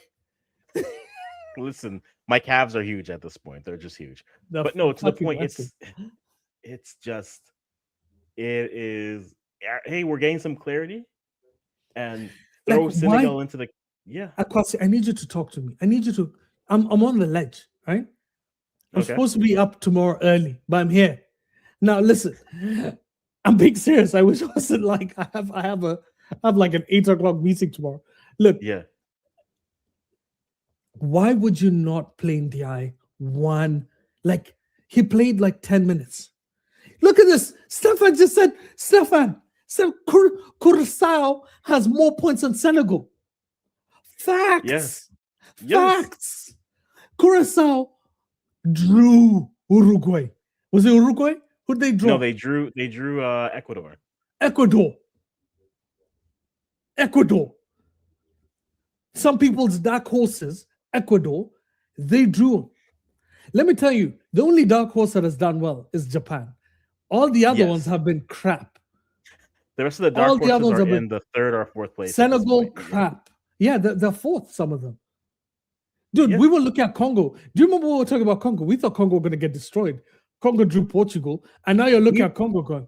No, we were so on. We've had many conversations about Congo. Like, we've bounced all over the place. Because they have technically a good side. They do. They have a good side. It's just difficult to assess them. Mm-hmm. But the thing that we've said more, and I know I have said consistently, is I felt that they would look better against Portugal's, Colombia, Uzbekistan than against, because people were asking me like, how is this Congo side gonna do anything when they could barely beat Jamaica? I'm like, well, you have two sides who kind of want to do the same thing, and none of them are really effectively good at the other. But when you get them, when DR Congo get this, just sit back, be in transition, and then they can play Brentford football with Wissa, and then just go on the counter. That suits them better. That is how they play. So if they have to do that against a big team, they have the bodies to do it. They have the numbers in the middle to at least put up a fight. And then in transition, they have the players to do so. And so I'm not surprised. They have depth. They have depth. They actually have depth. Yeah. Mm-hmm. So I didn't. I forget where I'll have to go back on my video because I think I'm gonna do that on Sunday or Monday. What did we pick? We need a review. Yeah. I like that. I like that because I'm all over the place. All right. Yeah. I said Senegal are gonna beat France. I said Senegal will lose to Norway. And I said I obviously I think Senegal should beat Iraq. But at this point, Iraq, I hope they dust them. I want these just African end their misery. frauds. I don't want these AFCON losing losers to keep tainting my airtime. This is the Kenya shirts. There was never the green of Senegal ever. Brother, do you know Senegal beat us like 6-0? And Yeah. I'm sitting here going, what the hell is Kenya doing? I knew they would play better here than they did versus Jamaica. Why, Stefan? Yeah, Congo. Yeah, for sure. Can you tell me why? Why do you think they would play well? Because you're not the only one who said that. Akwasi said that too. When we had the first conversation, he said Congo would play better at the World Cup stage. And it's because he said the matchups, the way Congo plays, would match up better against World Cup sides. To me, what this World Cup has shown me is if you've got legs in the midfield, but the Prince, we don't know where he is. He's been dodging us. What's up versus Cameroon and Nigeria? You don't blank them both by mistake. Who's he referencing? I would say, okay, and to that, if you're going to say that point, I'll give them credit here. The Nigeria they beat, yes, in penalties, but the Nigeria they beat was probably them the easiest one. Best form. It was their easiest. Like if it wasn't the Nigeria through World Cup qualifying, like playoff Nigeria to AFCON Nigeria was like, this is the Nigeria. And then when Nigeria like dismantled Algeria, I was just like, this is why we're upset with you all the time. This is why I troll you, because you have this in you. Nigeria. Let's be honest. If we hey, Ghanaian, Kenyan, we don't rate those guys. But let's be honest, Nigeria are probably second best team in. I've been saying this. Nigeria better than Senegal. Nigeria actually have a better team than Senegal. The problem with Nigeria is you don't know which version is showing up. You don't know. Yep. If they show up, they can show up and you go, holy crap, they are scary. And then the next game, Iwobi's out here playing tennis. They're playing a different style of football here. That's the problem. But if they're locked in, and I'm going to be honest, with this World Cup, Nigeria might have scared people. Someone said no goal mates in Glasgow are quiet as fuck. That's correct. They should be. Tell them to stop wasting my internet. I got it every day, baby. Listen, I'm with you. I'm with you. You guys are gonna get slapped up tomorrow. Listen, I wish I was there. Face. Because I'll be there afterwards. If you guys concede 5, because I'm seeing a 7-1, by the way. I'm seeing 7. Listen. 7. Listen. will shift allegiances mid-match. Mid-match. He just takes Harry Kane's kit. Like, what the hell am I doing here? He just puts it on and be like, hey, what do you mean? No, like, man, it's... Dude, my wife's wondering why we were speeding to watch this game. That's what my wife was thinking. The hell are you guys doing? Yeah, you were having good quality time with the in-laws and stuff. Now you're coming back here. I'm chilling. Yes. Oh, it's man. like 3 a.m. by the way. Match was lit. Saw the Palace boys. No, Saw. Here's the problem with Saw. Saw was good in terms of the goals he scored, but Saw misses so many chances. He creates a lot of chances. He misses way too many. That's a problem with Saw. But to be honest, in this game, he's the only one who can leave with his head held high. The only person. Yeah. Every single person, like everybody else, like at best. And maybe Niakite. Maybe Niakite. That's it. Oh yeah, and Mendy. But Mendy got out injured, so yeah. Mendy saved them. Mendy held them against France. If it wasn't for him, that game's like 7. Oh, for sure. At one point, the second half was just 1v1 versus Mendy. Okay, 1v1 versus Mendy again. We're gonna keep doing this. 1v1 versus Mendy. Guys, we can't keep. Oh, it's 1-0. Okay. Go. But hey, there's one thing we can say about this World Cup. To be honest, every single game has been entertaining. Yes. I'm yet to watch a boring. Well, no, there were a couple boring games match day 1, like 2 games. But second match day, I think we've seen fire. Even games you expect them to be Mhm. boring happen. Uruguay, Cape Verde. I thought was going to be boring. That was a thoroughly fantastic entertaining. game. Yes, Yeah. yes, for sure, for sure. My wife asked me, this team Senegal was supposed to be the African I champions. hope you told her they're not. These cheating, cheaters. The lawyer said Tell her it, they're so cheaters. Tell I'm them legally obligated to say it. So they left the pitch because they couldn't accept a penalty. The cheats that they are. So Prince said Mendy's a top guy that one season at Chelsea was yeah, dude. I think he's still top. I think that just because he went to Saudi doesn't change anything. I think goalkeepers will always be elite. They can play till they're like in the 40s. If he didn't go to Saudi, he'd still be at a top club. He could still be top 5 league. Yeah, not even top 5. I'm talking top clubs. I think he would still be at Chelsea, a United, an Arsenal, even if you don't consider him a starter, he'd still be like a second choice option. Mendy against St. Lamens is close. I think it's a lot closer than people think. Fair enough. But this is the funny thing. Senegal actually play well against tall teams, but the problem is Koulibaly was playing against us. Yeah, Koulibaly was on the other team. Do you remember when Paqueta was caught? Was it Paqueta or Paulinho? I think it was Paqueta who was caught gambling. Bets. Yeah. I guarantee Koulibaly's on Kalshi or some one of those one of those sites. One of those bet 99s or whatever. No. Bet 99 is legal. I mean those illegal ones, the Kalshi ones. All right. He's on one of those where it's hosted in the British Virgin Islands or something. Those are the ones he's on. Okay. You're killing me, man. Prince, he was have a good night, man. Yeah, you have a good night. And Bellant, man, thanks again for being here. Bellbent, appreciate you. Yeah, we'll be back tomorrow. I'll explain the schedule for tomorrow because I gotta get the places for 6. So I will not be here at the end of the Ghana matchup, but I will be here later on to talk about the matchups, and we'll listen to this guy. Up there. Listen to him running away. I'm not. Listen, we're getting beat. We're getting 6. We're getting 6 crumpets to the face. No tea. Okay, that's what we're getting. Okay. So give me your results for the next games. Give me the results. Okay, so Jordan, Algeria. That's a good game. That's closer than people think. That's the thing. It's so close. It's hard to me. By the name recognition, you go Algeria. Yeah. But Jordan actually play Algeria very well. I can see that as a draw. I genuinely think that might be a draw. Oh, they're starting in Mahrez. Okay, so that's cute. That might be a draw.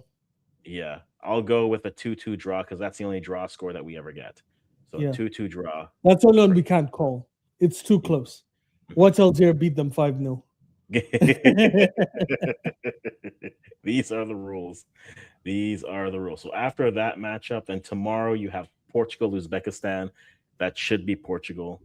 I think Portugal, even with the decrepit team, Uzbek. Yeah, Uzbek isn't good this season. Next World Cup. Give me this. Yeah, next World Cup there'll be next World Cup there'll be a proper scary side. But this is their Canada 22. They get there, they'll get some. They're just there for the vibes for now. Yeah. England versus Ghana. Listen, London will be divided. I will wear my Ghana kits. 6 crumpets to the face, no tea. Okay. 6-0. You're thinking 6. Yeah. I can see 4. I hope I'll take 3. Yeah. The problem with Ghana right now is you take as little as you can get. You're getting 4, boy. Harry Kane's trying to keep up with this golden. Harry Kane's trying to keep up with this golden thing. I'm not joking. Harry Kane is scoring a hat trick. Minimum. You know what? Minimum. I need something to infuriate me, so here's what I'm going to predict. I'm going to go Kane with a hat trick, and then Rashford and Mainu with the goals in the second half, just so I can get salt in the wound. I think Rashford scores. I genuinely think it's Kane hat trick, Rashford scores, and then Morgan Rogers just belting him. No, just, actually, your this is keeper the proper saving. This is the proper salt in the wound result. Mm, So it's 4-0. mm, And then you go Mainu scores coming on in like the 80th minute, mhm. and then Declan Rice with a long Like set a piece strike for yeah. no reason, just so we have to talk about. You remember when Partey and Rice were teammates at Arsenal, and I have But to hear that Partey's playing this game, right? Partey is playing, yeah, because it's not in Canada, so he will definitely be So there. you know what? It might be closer. Like a 3-0. It might actually be closer. Because Partey does show up a lot of holes. Oh, not how he's been playing. So I haven't well, seen him play, so I but- haven't. Again, another Saudi guy. I no, don't know. he was at Villarreal. Oh, was it Villarreal? Yeah, Oh, Villarreal's like the Marseille of it's well the it is a Marseille. It is the Marseille La Marseille. Liga. Yes, it is the Marseille La Liga. So you're There, going what? You're going 3-0. yeah. I'm gonna go 4. I'm gonna go 4. I think 4 is probably the safe option. Okay, Panama, Yeah, Croatia. What do you think? yeah. Panama, Croatia should be. It should be I'm gonna shock Croatia. you. You're I'm gonna gonna go shock Panama. you. I think Panama might steal this. I listen. No, not that Croatia aren't better than them, but I I think Panama can actually steal this. I am telling you, they are Yeah, built. They will be ready for this game again. yeah. I'm on record. Thomas Christensen's the best pound for pound coach in this region. Mm, Based off the talent he has access to and what he gets out of it, he's the best coach in this region. And so they will be ready for Croatia. And they could squeeze out like I'm gonna go 1-1 in this game. okay. I mean, Yeah, you know what? That could be valid because mhm. Croatia haven't looked dangerous. You know, wait. They scored 2 against England, England, yes. so they will definitely score against Panama. Yes. They have 1 goal in them, minimum. And Panama aren't That's good like actually switched. I might just go Croatia win, that's fine. like a nervy 2-1. Mhm. Okay. Like they That score nervy 2, 2-1 is fair. they Yeah. score 2, and then Croatia feel comfortable like Norway. Then Mhm. Panama score, and then it gets tense. If you go 2-1, I'm thinking 2-1 like Cote d'Ivoire, Germany, where Panama score first, and then they try Mm. to kind of maintain it, but then They hold it. eventually Yeah. eventually Croatia gets it done. And then the nightcap tomorrow is Colombia, DR Congo. That's That's a hard one, but I think a hard Colombia one. smokes them. I think Colombia's. Here's the issue with Colombia. Every year, I always look at them and go, "Yeah, like when is the Colombia sauce going to end?" Then you look at the team and you're like, "No, No, it doesn't they've end. got some ballers here." The You ride still have never ends. you still have Luis Diaz, you still have Yep. Duran, they still have decent players in that squad. So Colombia should be rocking Congo. Should because the things we're talking about, Diaz versus Wan-Bissaka, that's the thing we've seen. And Yes. Diaz was smoking Wan-Bissaka.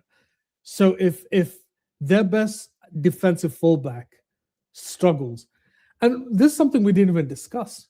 Mm. We didn't discuss how Solot was playing on the wing.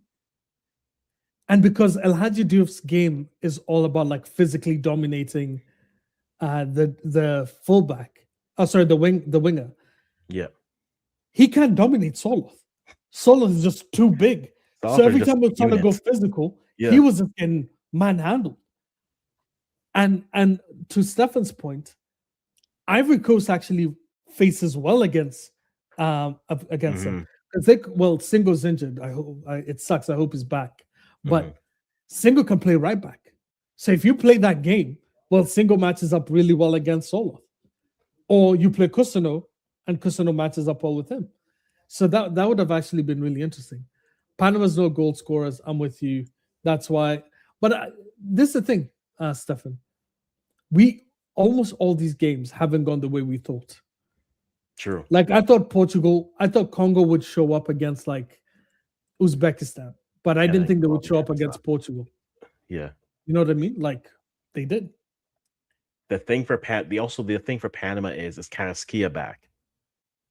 I don't think he will be, because that happened. That he got hurt. He got hurt, but right before the World Cup, and if he is fit to give them anything, Mm, that helps them a lot because that's their best player and he's in the middle. But tactically, I think they may be there, but they just may not have it. So like a 2-1 type of game, or maybe like a close 3-1, even though I went wider with it. But mhm. you can watch that game and say tactically it was close, but just Croatia were just far more clinical on the day. They may have created some chances because they were there. The only concern is once Ghana, inverted Semenyo, and then, once Ayu came off the pitch, it was just like, oh, we can score in these next 8 minutes. I'm Mm. creating a shouldn't start 11, starting 11, um, because I have 4 players already on it. All right, so those are the games coming tomorrow. We got Steph coming in, 2-0 Croatia, 3-2 Algeria. Panama have no goal scorers, and then a 1-1 draw for DRC and Colombia.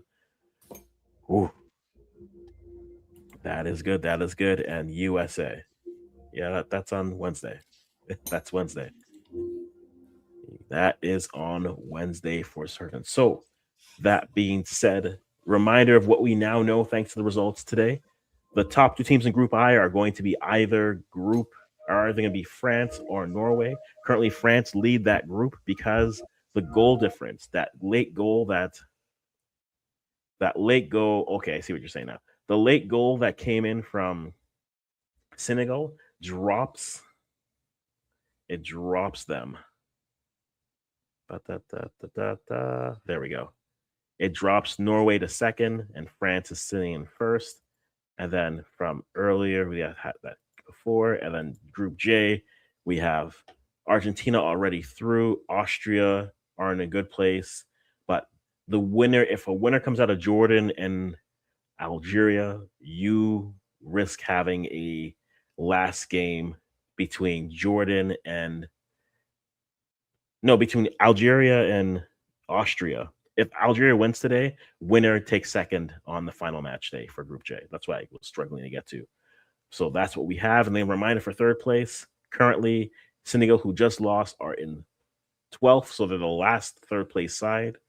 And barring Jordan or Panama getting destroyed in their matchups, they will be in last place as well. Portugal, they'll get going tomorrow for their matchups again. So tomorrow, just let everyone know, we're going to do the Ghana-England matchup. Then I'm going to leave immediately afterwards. And then I'll be back just after 9. So we'll be previewing the Colombia DRC game. But as always, we'll be talking about the games that were. So we'll talk about Jordan, Algeria. We'll talk about Portugal, Uzbekistan. We'll talk about Ghana, England. And we'll talk about Panama, Croatia while we're watching Colombia DRC tomorrow. So 2 streams coming from you tomorrow. We're going to take it in. And as always, guys, thank you. And thank everyone who then was on Twitch who was watching as well. We're going to have our streams on Twitch there as well. So that'll be great as well. Thank you again, guys, so much. If you haven't already, touch up that subscribe button, like it, leave a comment afterwards, and looking forward to see you all tomorrow. But until then, thank you so much, guys, for being amazing guests. And as always,